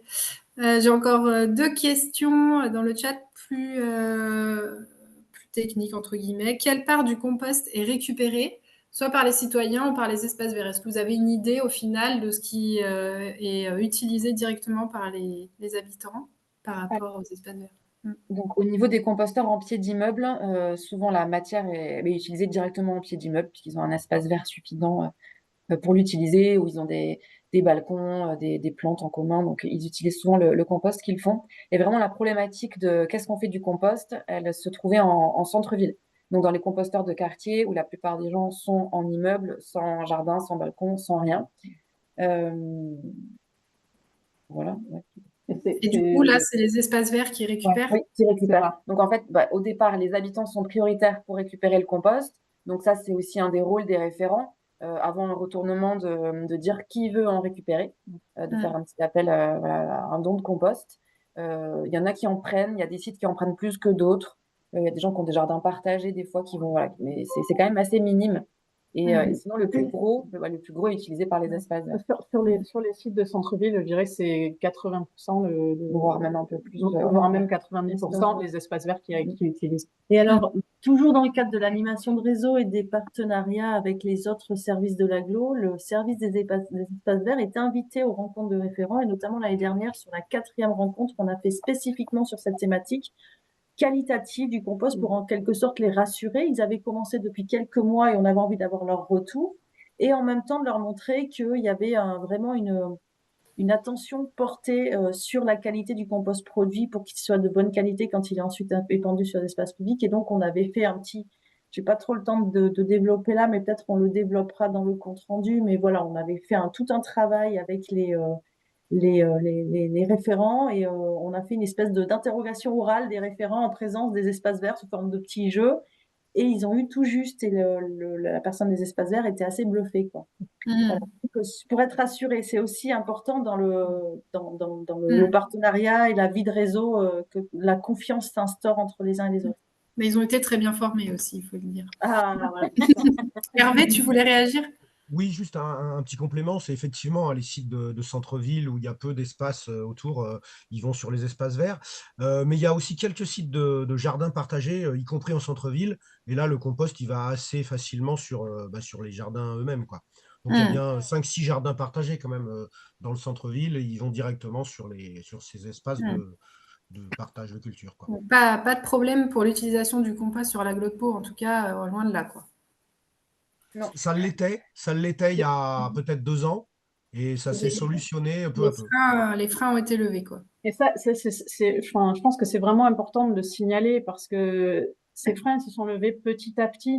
C'est en échangeant, en faisant remonter les choses, en communiquant et en travaillant les uns avec les autres, en se rencontrant. C'était super intéressant ce que disait Solange sur le fait que les espaces verts soient venus à notre rencontre, nos référents. Créer ce lien, cette confiance, elle peut exister que si on se rencontre. Donc ça a vraiment été important sur tous les chemins, tout ce qui a évolué dans la façon de faire. Et moi, j'avais fait des réunions du coup avec les espaces verts pour leur montrer les différents sites de compostage, que c'était propre, que c'était bien fait, que le compost sentait bon, qu'il avait une belle texture. Et en fait, je pensais devoir faire plusieurs réunions pour arriver à les convaincre et avoir à batailler un peu plus. Et en fait, non, même pas. Et pourtant, ils ont utilisé le compost. Il n'y avait pas encore les cadenas à code, par exemple. Donc, il était un peu moins bonne qualité. Et depuis qu'il y a les cadenas à code, ils sont encore contents de la matière qu'ils récupèrent. Et pour eux, ça fait sens aussi. Puisque dans le label des fleurs, il y a un des critères, c'est l'implication des citoyens. Et donc là, en gros, ils utilisent directement le compost produit par les citoyens. Donc c'est génial. On leur avait préparé aussi des petits panneaux qui mettent, en fait, par exemple, quand ils épandent autour d'un arbre, il y a un petit panneau qui dit ce pied d'arbre est nourri par le compost produit par les habitants du quartier. Et c'est vrai que les habitants, même ceux qui compostent pas, c'est quelque chose de très positif de voir cette boucle. En gros, les déchets restent sur place, deviennent une ressource, viennent nourrir les arbres du parc où ils aiment bien se promener. Donc en fait, c'est très très bien passé. Ouais, donc c'est vraiment une démarche collective, participative, avec de la transversalité autant en interne au niveau de l'agglo entre les services, et un rapport non descendant entre les citoyens et les agents des espaces verts, qui en fait s'aperçoivent qu'ils ont tous à apprendre les uns des autres et qu'ils peuvent fonctionner ensemble. Ouais. Toujours sur la question du compost, les qualités du compost justement, on nous demande si les habitants ont l'habitude de tout composter, dont la viande, les os, les coquillages. Non, en collectif, les règles qu'on donne au départ, c'est tout ce qui est reste alimentaire, enfin les restes de repas, la viande, le poisson. Non, on dit non. Après, c'était des règles qui avaient été mises en place quand il n'y avait pas de cadenas à code. Donc, on n'est pas contre d'ici quelques mois, quelques années à les faire évoluer. Donc, maintenant, les gens sont formés. Ils coupent en petits morceaux, ils mettent ce qu'il faut, ils mettent bien le broyat, ils mélangent. Donc, pourquoi pas faire évoluer ces consignes Après, comme la plupart des sites en centre-ville, par exemple, sont sur l'espace public, on a toujours un peu peur qu'il y ait des odeurs qui se dégagent et qu'on nous demande de fermer les sites. Donc, c'est pour ça qu'on avait interdit ces matières-là. Mais après, comme maintenant tous les usagers des sites sont connus, pourquoi pas tester d'agrandir Nous, la liste des déchets. concrètement, sur notre site, on a commencé à réfléchir, à se dire, est-ce qu'on pourrait pas essayer de mettre telle et telle chose? Voilà. Encore une fois, parce qu'on connaît toutes les personnes qui sont là et qu'on peut se mettre d'accord sur jusqu'où on va. Et si ça marche pas, on peut revenir en arrière. On est tous au courant, quoi. Voilà, et puis vous avez l'expérience de quelques retournements, quelques mois de maturation, donc c'est vrai que ça peut se rassurer d'attendre un ou deux retournements avant de passer à d'autres règles. Je ne sais pas s'il y a des personnes présentes qui veulent témoigner sur les consignes de tri extensives et qui acceptent tout type de déchets. Je sais que ça se fait ailleurs. Et d'ailleurs, on est très intéressé pour avoir des retours là-dessus. J'en fais une petite parenthèse puisque cette année, la quinzaine du compostage de proximité Tous au compost a pour thème Tout ce compost. Et voilà, on va mettre l'accent sur le fait que on peut tout mettre dans un composteur pour lever les freins et des craintes par rapport à certains types de matières organiques. Donc n'hésitez pas dans le chat à vous signaler si vous pratiquez ce genre de consignes larges. J'avais une autre question, enfin c'est pas moi directement, vous l'aurez compris, hein, mais je vous les retransmets. On y répond rapidement parce qu'on déborde un peu là du temps, mais Tout à fait. Ok, ça marche. Alors, c'est une question un peu plus, voilà, quand ça marche moins bien, en fait, comment vous gérez si vous constatez des sites abandonnés ou négligés? Reprenez-vous la gestion des sites sur l'espace public s'il y a des référents qui partent, mais j'ai l'impression que vous avez dit que ça n'était pas arrivé jusqu'à présent. Donc, Alors, sur les derniers sites installés, non. Par contre, sur les sites installés depuis 2012, oui, souvent, il n'y avait qu'un seul référent. Et quand cette personne ne voulait plus le faire ou déménager, on s'est retrouvé en effet sans référent. Donc, on n'est pas parfait quand même, hein. Donc, on a quelques sites où il n'y a pas de référent. Ça va être certains pieds d'immeubles ou des tout petits sites de quartier. Et dans ce cas, on prend la main, on essaie de redynamiser un peu ce qui se passe là-bas. On fait intervenir nos partenaires aussi pour essayer de trouver des référents. Et sinon, le temps que ça renaisse, on s'en occupe. Et il y en a qui renaissent. Bon, il y en a qui meurent aussi, on ne va pas le cacher, mais il y en a qui renaissent. D'où l'importance vraiment, quand on ouvre un site maintenant, de mettre plusieurs référents pour ne pas avoir cette problématique. Ok, super. Merci. On va pouvoir passer au témoignage. Allez, Tout à fait. peut-être le bilan, on le fait un peu rapidement, parce qu'on a débordé et que Donc, au final, on a parlé quand même de pas mal de choses. Donc, voilà, un niveau de quelques chiffres. Donc, sur les 120 sites sur l'agglomération de Pau, il y en a 90 qui sont actifs. Donc, il y en a 30 qui ont soit un seul référent et où c'est un peu compliqué ou pas de référent du tout. Et donc, notre projet, c'est d'arriver à les redynamiser et de faire en sorte que ça se passe bien. Donc, niveau chiffres ici, il y a 50 sites qui ont bénéficié d'au moins une animation dans le cadre du partenariat qu'on a avec Hervé et Solange. Et pour ceux qui aiment les chiffres, toujours, donc comme on fait avec des tableurs et c'est pas des chiffres hyper exacts, mais c'est ce qu'on a. En gros, on voit qu'avec tous les sites de compostage collectif sur l'agglo, on arrive à détourner donc 90 tonnes de biodéchets en 2023, par exemple. Voilà. Et après, je sais pas si on a le temps de tout dire. non, je sais pas, oui, vas-y, si tu veux. Voilà, sur les 140 référents qu'on a en contact, donc il y en a 60 qui ont assisté à au moins une des rencontres. On a 40 référents sur le groupe WhatsApp, 30 référents formés en tout. Et là, pour l'instant, pour cette année, on est à 40% des référents qui ont répondu au retour questionnaire d'Hervé et Solange. Voilà. C'est pas notre meilleure année, mais, non. Mais on désespère pas. On laisse du mou.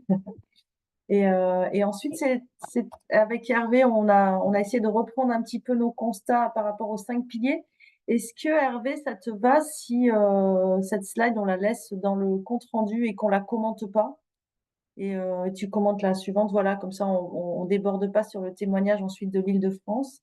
Donc on a essayé de reprendre un peu dans les 5 piliers de la PG Prox qui sont portés par le RCC, ou qui portent le RCC, les piliers, ils les portent plutôt. Comment nos actions et ce qui se passe ici, on trouve, ça peut trouver sa place. Et ensuite, voilà, on a quelques pistes. Je te laisse, Hervé, prendre la main là-dessus si tu veux. Oui, Tu peux tout faire d'ailleurs. pour la pérennisation, donc peut-être juste un bémol aussi, vous voyez, hein, on parlait de 120 sites, il y en a une trentaine qui méritent encore d'être voilà, d'être réactivés. Donc voilà, on nous a brossé les meilleurs moments, on va dire. Mais on a encore un certain nombre d'actions à mener sur le terrain, il ne faut pas baisser la garde. Pour ça, il est dans les pistes de pérennisation. On a sans doute besoin de se doter d'un outil de suivi. Alors, est-ce qu'à travers une évolution voisin de compost ou l'acquisition du logiciel Logiprox, voilà, donc ça c'est en discussion, Charlotte en a parlé tout à l'heure, à définir. Et puis, ce qui nous paraît important, c'est voilà, un réseau comme ça s'entretient. Ça s'entretient dans la durée et il s'agit de prendre soin du lien entre tous les acteurs. Donc voilà, d'où la nécessité un peu de se renouveler, de proposer des moments de lien fort entre les différents référents et proposer des choses nouvelles à découvrir à ce réseau d'acteurs. Des projets 2024, j'y vais aussi, Solange? Oui, vas-y, je t'en prie. Ok. Alors, donc dans les pistes de réflexion, là, on va très vite, hein, des projets de sites vitrines, là, en lumière avec l'appel à projet du RCCNA, des expos photos, des référents de sites qui pourraient être exposés au Hall de Pau, voilà, des équipes, des familles de référents de sites. Voilà, ça c'était une idée de Charlotte qu'on espère mener à bien. Le rôle attendu d'une assemblée de référents, à voir aussi comment déployer ça. Et puis aussi le déploiement de ce qu'on appelle des pôles organiques pour mettre en lien des producteurs de matières sur le territoire, qui est un autre projet qui se déroule sur le territoire. Voilà pour un petit peu des pistes et des projets pour poursuivre cette animation de réseau de référents.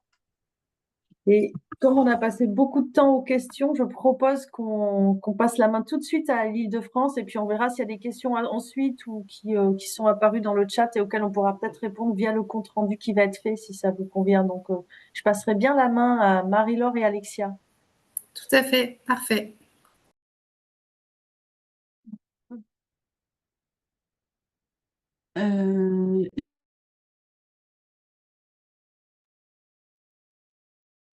Bonjour, je m'appelle Alexia Ferrieux, je suis responsable de la collecte et de la prévention des déchets pour une collectivité qui s'appelle Plaine Commune. C'est une collectivité qui se place à proximité de Paris, au nord de Paris. Et en fait, je suis maître composteur depuis une petite année, on va dire. Et mon sujet de mémoire était l'animation de réseau. Alors, je vais vous expliquer un petit peu pourquoi j'ai choisi ce sujet. Ça fait un petit peu écho à ce qui a été dit auparavant et Marie-Laure enchaînera un petit peu plus sur le RCC Île-de-France. Alors, j'ai choisi effectivement de travailler sur l'animation de réseau parce que historiquement, je suis responsable de communication. Pendant 15 ans, j'ai travaillé dans la communication. Et je me suis rendu compte en changeant de voie professionnelle que ça manquait un petit peu en fait, qu'il y avait pas beaucoup d'actions au niveau communication sur les réseaux. Ou en tout cas, souvent, c'était pas structuré. Donc, suite à ça, ça semblait peu analysé, peu investi par les professionnels du secteur, alors qu'il y avait un réel besoin des agents de collectivité notamment, ou effectivement des structures qui, elles, étaient engagées par les collectivités pour l'animer. Parce qu'en fait, les agents de collectivité ou les maîtres composteurs qui sont dans des structures indépendantes, en fait, la communication et l'animation de réseau, c'est pas leur métier à l'origine. Leur métier, c'est soit d'être maître composteur, soit d'être agent de collectivité avec des missions bien précises. Donc, effectivement, il y avait une utilité immédiate de réfléchir à un sujet de mémoire sur ça.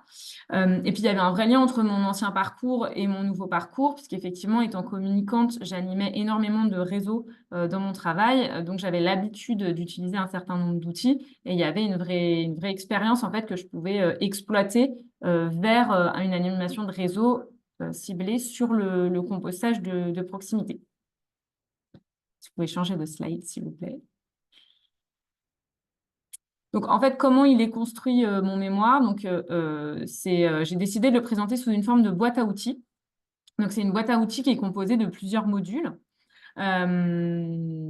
Et les collectivités ou les structures intervenant pour les collectivités pourraient utiliser les modules qu'ils souhaitent en fonction de leur appétence ou de leur affinité avec ces modules. L'idée, c'est que pour pouvoir les construire et que ça soit cohérent et que ça soit utilisable par tous, l'idée a été de se dire, je vais faire une série d'interviews. Donc, j'ai contacté plusieurs structures, plusieurs collectivités. Alors, des collectivités avec des topographies très différentes. Ça pouvait être du rural, ça pouvait être du mix, de l'urbain dense, voire du très dense.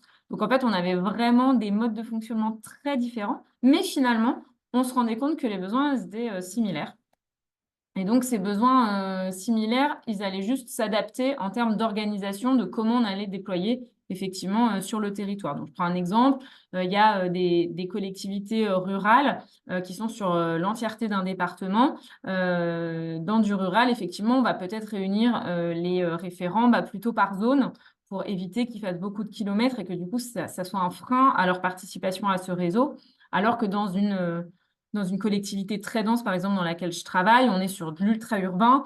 Les villes, elles sont toutes collées. Effectivement, on va plutôt fonctionner par ville. Et en fait, même d'une ville à l'autre, on pourrait y passer très facilement à pied en l'espace de 10 minutes. Donc, effectivement, on ne va pas proposer le même format à chaque animation de réseau.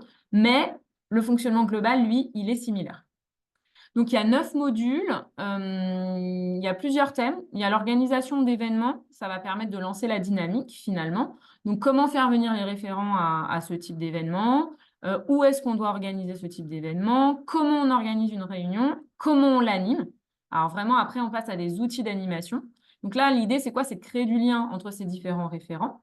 L'idée, c'est de pouvoir piocher, effectivement, par exemple, dans des brise-glaces, notamment, ou des méthodes de gestion des participants, pour que vous, en tant qu'agent ou en tant que maître composteur, vous puissiez être à l'aise avec le fait de mobiliser, effectivement, les personnes présentes. Et puis, une fois que vous avez fait cette animation en propre, il vous faut faire un suivi et un reporting des actions. L'idée, c'est de pérenniser effectivement cette animation, hein. Vous n'allez pas faire ça une seule fois. Vous allez essayer de créer dans le temps une habitude. Et donc là, il faut faire des questionnaires de satisfaction, notamment. Il faut faire des retours sur les mises en situation. Et surtout, continuer à contacter effectivement vos référents pour que ça reste dynamique. Donc, une fois que j'avais créé tout ça, tous les modules n'ont pas été déployés à 100%. Parce qu'effectivement, c'est dans le cadre d'un mémoire et que du coup, je n'avais pas le temps de déployer tous ces modules, mais il y a une bonne partie qui est déployée. La question, c'était comment je vais le déployer? Est-ce que moi, Alexia Ferrieux, je vais le déployer toute seule? Est-ce que je le déploie dans le cadre de ma collectivité, Pleine Commune, ou est-ce que j'ouvre ça de manière plus large? L'idée, c'est que je suis adhérente en fait au RCC Île-de-France. Avec Marie-Laure, on a déjà animé plusieurs webinaires un peu similaires à celui-là ensemble, qu'on se connaît bien et que du coup, assez vite, je me suis dit, mais ça pourrait être vraiment une bonne source en fait de passer par carrément même le RCC national. Pourquoi? Parce qu'en fait, ça permettrait déjà d'être intégré dans la bibliothèque du RCC. Effectivement, sur le site, il y a un espace où on a plein de documentation, plein d'éléments qu'on peut consulter. Et effectivement, moi, je m'en charge très régulièrement, j'en utilise très régulièrement dans le cadre de mon travail. Et c'est surtout, je pense, un levier d'adhésion pour les collectivités. Effectivement, quand une collectivité, elle va adhérer au RCC, certes, elle le fait parce qu'elle pense qu'elle va récupérer des infos, mais peut-être qu'effectivement, ce type d'outil, ça peut être un atout en plus pour leur dire, venez adhérer, en fait. Nous, on vous propose aussi des outils, vous allez pouvoir vous appuyer dessus et on va pouvoir ensemble, en fait, créer un vrai réseau et faire avancer la thématique du compostage aussi sur vos territoires. Marie-Laure, je te laisse la parole.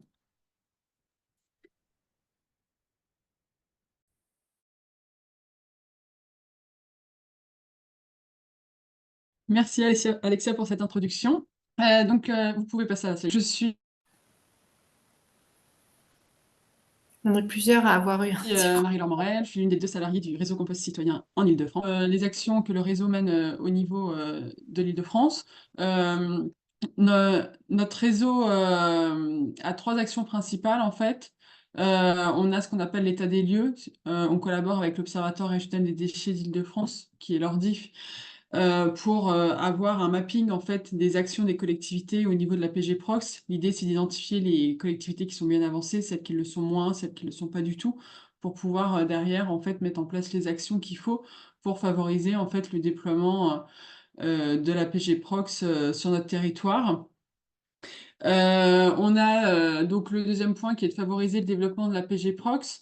Ça passe de groupe de travail permettent en fait de faciliter et de lever des freins sur certaines thématiques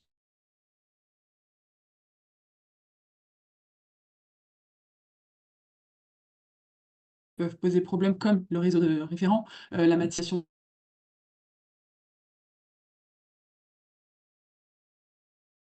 du compost, surtout au cœur de l'Île-de-France où on est dans l'ultra-urbain, d'espaces verts.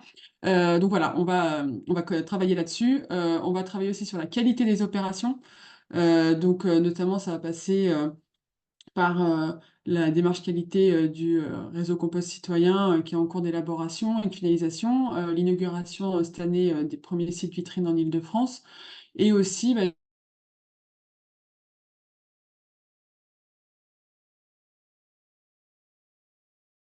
du coup à la formation, hein, ça a été évoqué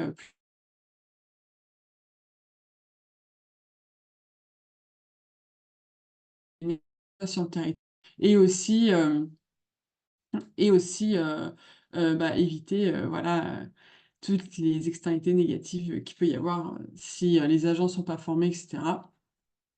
Et ensuite, sur de la PG Prox, donc là, ça va plus être l'axe un peu communication, mise à disposition d'outils, voilà, qui ont été créés aussi bien au niveau de l'Île-de-France que par les autres réseaux régionaux, le RCC national, etc.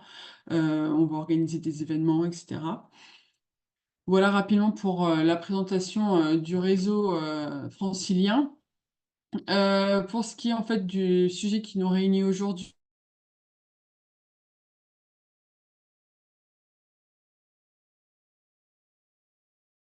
donc on a un groupe de travail, et là ça sera la slide d'après. Euh, donc le groupe de travail a été créé en 2022. Il y a une rencontre technique qui a été organisée sur cette thématique avec des collectivités qui ont témoigné sur des choses qu'elles mettaient en place sur leur territoire, des choses qu'elles ont mis en place et qu'elles ne pouvaient plus mettre en place parce que voilà, les moyens avaient été modifiés en fait au sein de leur collectivité. Donc elles ne pouvaient plus animer les réseaux comme elles pouvaient le faire avant. Voilà, c'était ce qui était ressorti notamment des échanges. Le groupe se compose à l'heure actuelle bah, d'une administratrice qui est référente. Voilà, il y a 5 adhérents du réseau francilien qui contribuent en fait aux travaux. Et puis bah, il y a une des deux salariés, donc moi en l'occurrence, qui anime ce groupe de travail qui se réunit globalement tous les 2-3 mois. Pour le moment, le groupe a plutôt planché sur voilà, définir en fait le cadre de son action, quels sont les objectifs, qu'est-ce qu'ils voudraient mettre en place en fait. Donc là, l'objectif vraiment du groupe dans l'immédiat, c'est de donner des outils aux collectivités qui leur permettent de lancer une dynamique de création d'un réseau de référents de sites sur leur territoire, de le pérenniser. Voilà. Euh, donc ça, c'est vraiment l'axe central de travail du groupe. On s'appuie en fait sur le travail que Alexia a fait dans son mémoire. Ça nous sert de base. Et à partir de là, en ce moment, donc c'est un peu l'actualité du moment, on travaille, enfin le groupe travaille sur la création de formats types, en fait, de réunions, de rencontres entre référents de sites qui leur permettent en fait de se retrouver et aussi surtout de partager leurs difficultés et d'aborder en fait des sujets qui leur tiennent à cœur dans leur activité, et aussi d'organiser ces temps, pas qu'avec des référents de sites, mais avec d'autres acteurs. Dans le témoignage qu'il y a eu juste avant, on parlait justement des espaces verts et autres. C'est important aussi que on ne travaille pas en silo. Et donc, c'est un peu l'objectif en fait de cette réunion. Euh, Alexia, je vais te repasser la parole pour détailler un peu en fait comment en dire plus sur cette réunion, tout simplement. Voilà. Oui, bien sûr. Alors, dans ce groupe de travail de référents de site, on est donc plusieurs participants et on est de 3 collectivités différentes. Donc, on est à Saint-Quentin-en-Yvelines, qui a un mix rural et urbain. On a Paris 10e arrondissement, donc là, on est dans l'ultra-urbain. Et puis, on a Plaine Commune, qui est aussi très urbanisée. Voilà, on a décidé du coup pour tous au compost d'appliquer exactement le même format d'animation de réseau. L'idée c'était vraiment d'avoir le même type de communication, que ce soit dans le même contexte. C'est pour ça qu'on a choisi tous au compost pour essayer de tester ça en direct. Donc ce sera une réunion pour animer le réseau. L'idée, c'est plutôt de faire des tables rondes. Ces tables rondes, l'idée, c'est, on ne sait pas encore combien on aura de personnes participantes. Si on a moins de 20 personnes, vraiment quelque chose d'assez petit, on va plutôt faire un brise-glace, par exemple, collectif. Ensuite, on va faire une quarantaine de minutes avec un atelier un peu post-it où on va essayer de dégager des grands thèmes sur l'animation de réseau, sur pour eux, qu'est-ce que c'est l'animation de réseau et qu'est-ce qu'ils aimeraient en faire. Faire 1 heure de travail plutôt en petits groupes et puis faire de la restitution pendant une vingtaine de minutes. Si en revanche, on est sur un format avec beaucoup plus de participants, ce qu'on souhaite effectivement sur les trois collectivités, on sera plutôt sur des tables rondes définies en amont, en fait, en termes de thématiques qui pourraient s'inscrire effectivement à ces tables rondes. Et donc, les brise-glaces se feraient à l'intérieur de la table ronde, mais il y aurait un temps de restitution commun. Évidemment, l'idée, c'est aussi de faire un petit apéro ou un petit goûter, enfin un temps convivial pour que tout le monde puisse discuter et prendre le temps d'échanger en dehors de ces groupes de travail. Et en fait, l'idée, vraiment, c'est de créer de l'émulation, hein. C'est qu'on réfléchit à plusieurs cerveaux. Pour moi, on est toujours meilleur. Donc, si effectivement on confronte les visions, on va effectivement avancer sur certains sujets et on va créer du lien entre les différents sites de compostage. Parce qu'aujourd'hui, parfois, c'est un peu des satellites, un peu différents les uns des autres. Ils ne fonctionnent pas forcément pareil. Et l'idée, c'est de confronter les pratiques et de dire, bah, attends, mais moi, pour tel problème, j'ai agi comme ça. Donc, du coup, vous pouvez peut-être essayer cette technique sur votre site à vous. Voilà, ou nous, on peut vous aider si vous n'avez pas assez de monde pour notre tournement de la semaine prochaine. Nous, on est dispo, donc on peut passer. Voilà, l'idée, c'est aussi ça. Puis, c'est surtout créer du lien entre la collectivité et les usagers. Nous, effectivement, collectivité, on a un peu la grosse machine, quoi. On a des stratégies à déployer. Là, on est à fond tous dans les biodéchets parce qu'avec la loi AGEC, voilà, ça a boosté un petit peu tout le monde, on va dire ça comme ça. Mais voilà, on est des grosses machines et parfois, on perd un peu ce lien avec le local. Et le compostage, ça reste de la proximité, de la gestion de proximité. Donc, l'idée, c'est vraiment d'avoir des temps de qualité avec les référents qui sont identifiés. Pour pouvoir les valoriser aussi, valoriser le travail qu'ils font sur le terrain, parce qu'ils le veulent bien, hein, parce qu'ils sont bénévoles. Donc, c'est vraiment important de les mettre en valeur et de créer ce lien avec la collectivité sur le temps long. Voilà pour nous, si vous avez des questions.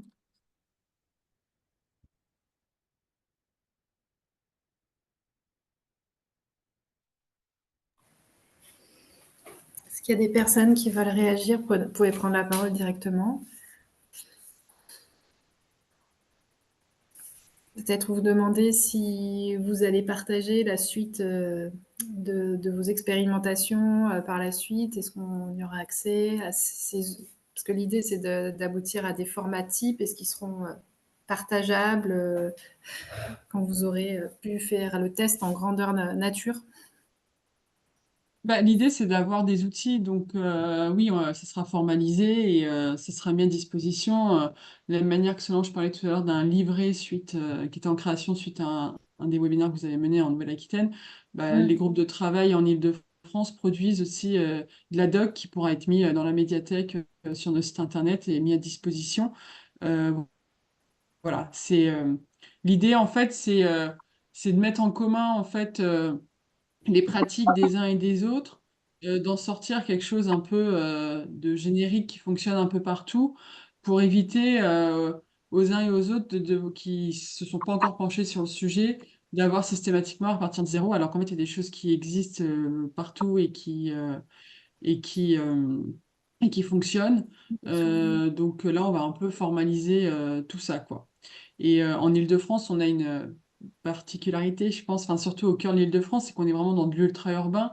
Alexia, ta collectivité, elle est à 300 et quelques mille habitants. Donc, on a 450, vraiment... 450 000, oui. Pardon, Excusez-moi. encore pire. Et donc, du coup, voilà, il y a vraiment cette notion d'échelle aussi au cœur de l'Île-de-France, notamment, qui est importante parce que on fonctionne même pas au niveau forcément d'une ville, on fonctionne vraiment, des fois même au niveau d'un quartier, parce que la densité urbaine fait que, bah voilà, même une ville, des fois, ça peut être trop gros, ou un arrondissement pour Paris, ça peut être trop gros. On va aller plutôt sur une échelle de quartier. Et comme il y a beaucoup, beaucoup d'habitats euh, collectif, que les gens se connaissent peu et tout, bah voilà, il y a ces enjeux-là aussi de créer du lien en fait au travers de ces réseaux et surtout les pérenniser. Parce que Mhm. des fois, c'est un peu la partie simple de mettre en place un site, le faire qu'il dure dans le temps. Il y a beaucoup de turnover en Île-de-France, les gens bougent beaucoup, ils partent beaucoup en province. Donc voilà, l'animation de réseau est très importante, quoi. Mhm. Merci Marie-Laure. Une toute petite question pour Alexia. Est-ce que votre mémoire est accessible sur la médiathèque participative des réseaux régionaux? Alors, il est accessible uniquement sur le réseau de Organéo. Moi, j'ai fait mon mémoire via Organéo. Donc, si vous avez été formé par Organéo, vous pouvez y avoir accès. Sinon, il n'est pas en accès libre. Après, il est possible de le partager. Évidemment, il n'y a pas de souci avec ça. Je pourrais le fournir en lien aux personnes qui ont participé au webinaire. Après, je modère toujours les choses, c'est-à-dire que ce qui est sorti de mon cerveau, il est sorti d'un seul cerveau. C'est l'intérêt du groupe de travail au RCC Île-de-France, c'est d'avoir plusieurs cerveaux pour réanalyser et remélanger toutes ces idées. Effectivement, je pense que j'ai posé une base, mes compétences en communication et sur la partie, effectivement, prévention des déchets et maître compostage, enfin maître composteur. Effectivement, ça permet d'avoir une base, je pense, solide. En revanche, un seul cerveau, c'est un peu réducteur. Donc, c'est intéressant de faire ce test. Et je pense que ce que disait Marie-Laure, l'idée, c'est de pérenniser. Donc, nous, on teste sur plusieurs collectivités. À chaque fois qu'on valide un outil, il va sortir et il va être bien formaté et il sera utilisable par tous. Donc, ils vont sortir au fil du temps. Après, comme vous, au RCC Nouvelle-Aquitaine, on est tous des bénévoles, on fait ça en plus de nos jobs en général. Donc voilà, c'est un peu aussi au moment où on peut le faire, où ça prend un petit peu de temps. Mais l'idée, voilà, c'est vraiment de créer une boîte à outils et que cette boîte à outils, en fait, elle soit disponible pour tous les adhérents du réseau Compost Citoyen, quel que soit leur attachement en région. Très bien, mais merci beaucoup pour votre témoignage. Là, on s'achemine vers la fin de ce webinaire et j'aurais aimé proposer aux différents participants, pardon, les personnes qui écoutent, si elles souhaitent prendre la parole juste pour témoigner de ce qui se passe dans leur territoire ou dans leur collectivité au niveau des référents de sites. Voilà, si elles se sont reconnues parmi vos témoignages, s'il y a des choses qui les ont inspirées ou alors si elles rencontrent de très grosses difficultés, elles ne savent pas comment s'en sortir. Voilà, je vais un peu d'un extrême à l'autre. N'hésitez pas si vous souhaitez prendre la parole. On a encore 5 à 10 minutes devant nous pour finir à 16 heures. Voilà, c'est le moment de pouvoir échanger.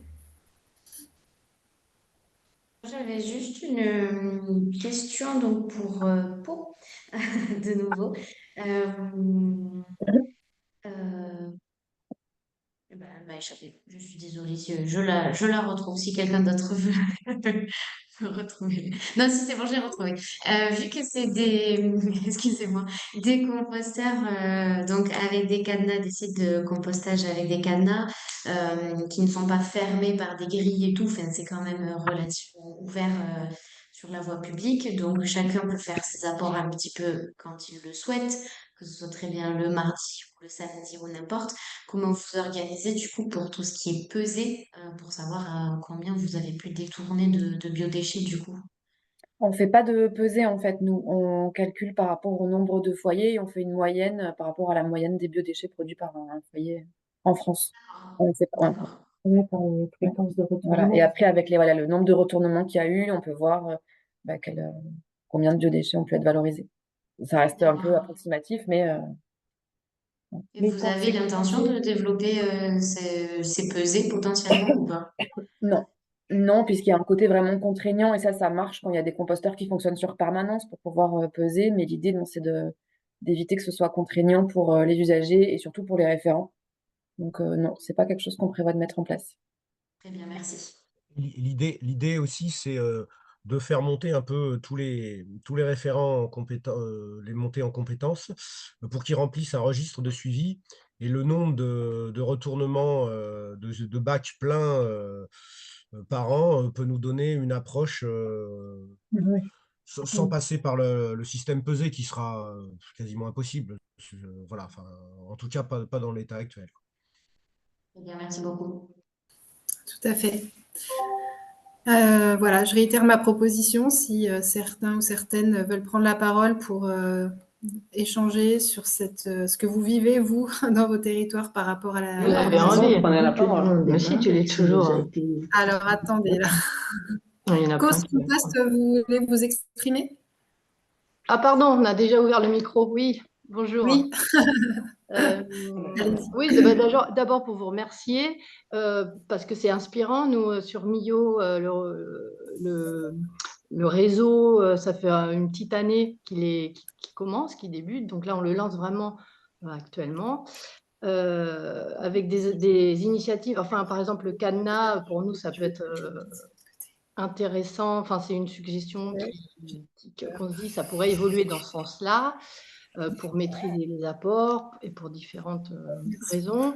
Également, là, vous parliez des pesées. Donc oui, moi, j'abonde dans le sens, c'est compliqué les pesées. Nous, on fait plutôt en fonction des bacs vidés. Et sinon, bah oui, merci de tous ces outils partagés par le réseau qui vont nous permettre de poursuivre. On est sur cette dynamique, elle est bien lancée. Il y a déjà 28 référents de sites sur la communauté de communes mis au Grand Causse. Mais bon, c'est vrai qu'au début, là, il faut enclencher. C'est pas forcément simple, donc c'est bien d'avoir des témoignages positifs. Merci beaucoup. On a Charlotte à Marseille, Terre de Main, qui voudrait intervenir. Oui, bonjour. C'était pour dire à peu près la même chose que nous. Donc, à Terre de Main, on est à Marseille. On accompagne un projet un peu particulier, parce que ça a été mis en place par une mairie de secteur qui voulait expérimenter le compostage partagé dans des parcs et jardins publics. Et comme c'est les débuts, que c'est vraiment tout nouveau, tout s'expérimente, donc c'était hyper utile de comprendre comment ça se structure ailleurs, tant sur l'animation de réseau que la place que peuvent avoir les structures qui accompagnent par rapport à la collectivité. Donc, hyper riche. Merci de l'avoir ouvert aux autres régions. Bah, écoute, tant mieux si on voit que c'est utile, mais on n'en doutait pas et préparez-vous, parce qu'il y a beaucoup de webinaires à venir encore cette année pour approfondir plein de sujets. Je ne crois pas avoir d'autres questions. Ça va être à toi. Il y a Eric qui souhaite s'exprimer. Oui, d'accord, je vous remercie. Écoutez, je vous remercie pour les 2 heures que j'ai passées avec vous. J'ai appris beaucoup de choses et surtout, vous nous donnez beaucoup de soutien pour ce que nous faisons, nous, sur Strasbourg. Nous avons un réseau qui s'appelle le RESCUP, le réseau des structures de compostage urbain de proximité. Ce que je voulais simplement dire, c'est que nous, on est un peu en difficulté. On est mis en difficulté par le développement des bornes de collecte pour faire du méthane. Et on voit actuellement nos dépôts baisser. Voilà. Donc, je voulais parler de ça. Est-ce que vous avez aussi, vous, des problèmes avec la méthanisation? On est une ville qui est avec une mairie Europe Écologie des Verts, mais ils ont choisi la méthanisation et ça nous porte préjudice. Voilà. Je prends la parole pour Pau. Donc, nous, on n'a pas la méthanisation, mais on a la collecte pour du compostage à grande échelle. Et en fait, nous, on a fait le choix, quand on a déployé la collecte, par exemple, de ne pas mettre de collecte sur des endroits où il y avait des sites qui fonctionnaient bien, pour ne pas justement les faire disparaître. Donc, pour pas mettre en concurrence le compostage de proximité qui fonctionne et un autre moyen de valoriser au niveau déchets. Voilà. Donc, on n'a pas trop eu ce problème vu que c'est pas en concurrence chez nous.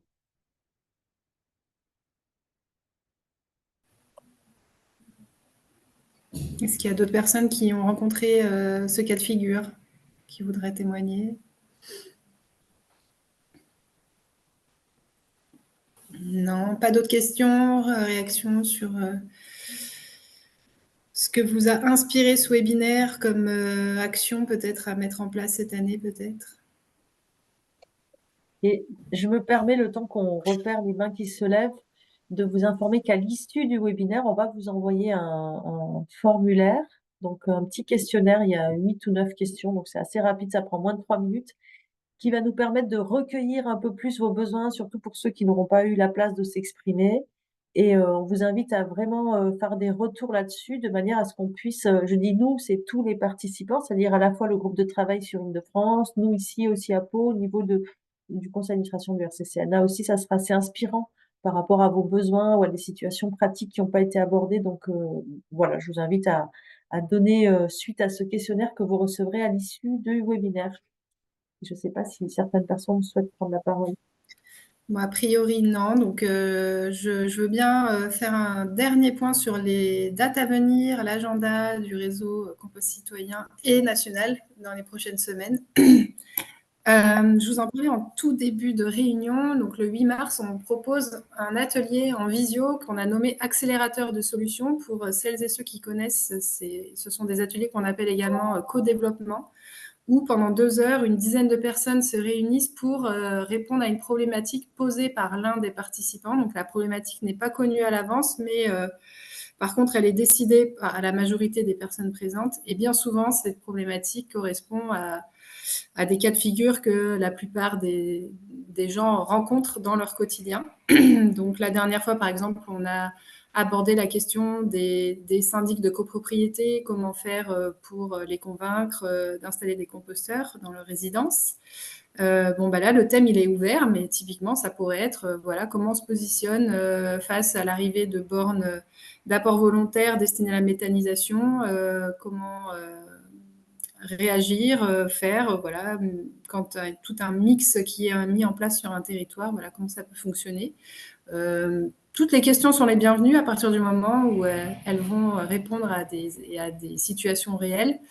Et donc, ce sera le 8 mars et il reste encore 6 places si vous souhaitez y participer.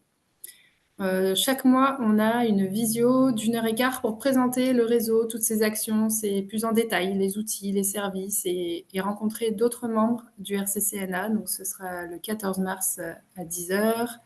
La quinzaine du compostage de proximité du 23 mars au 7 avril, avec comme thème tout ce compost, je l'ai dit tout à l'heure. Donc, je pense que vous avez dû tous recevoir des kits de communication. On compte sur vous pour alimenter le site web national avec toutes les animations que vous allez faire pendant ces 15 jours.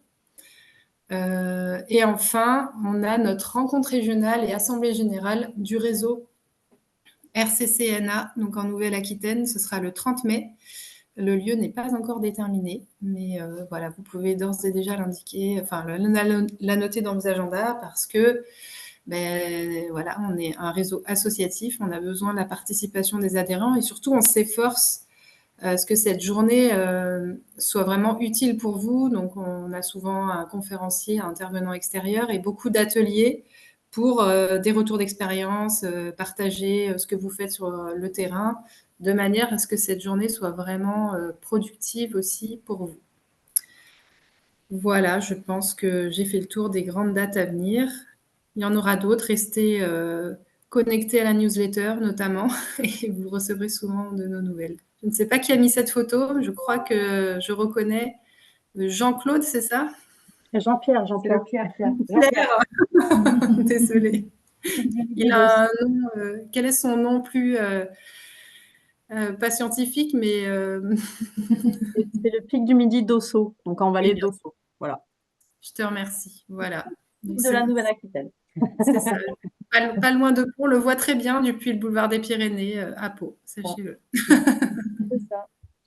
Merci à tous en tout cas de ce temps passé ensemble. On espère que vous avez trouvé ce que vous étiez venu chercher, mais encore une fois, vous avez le formulaire pour éventuellement aller plus loin. Et puis, comme on l'a évoqué à plusieurs reprises, il y aura un compte-rendu qui sera rédigé et qui pourra vous être adressé prochainement.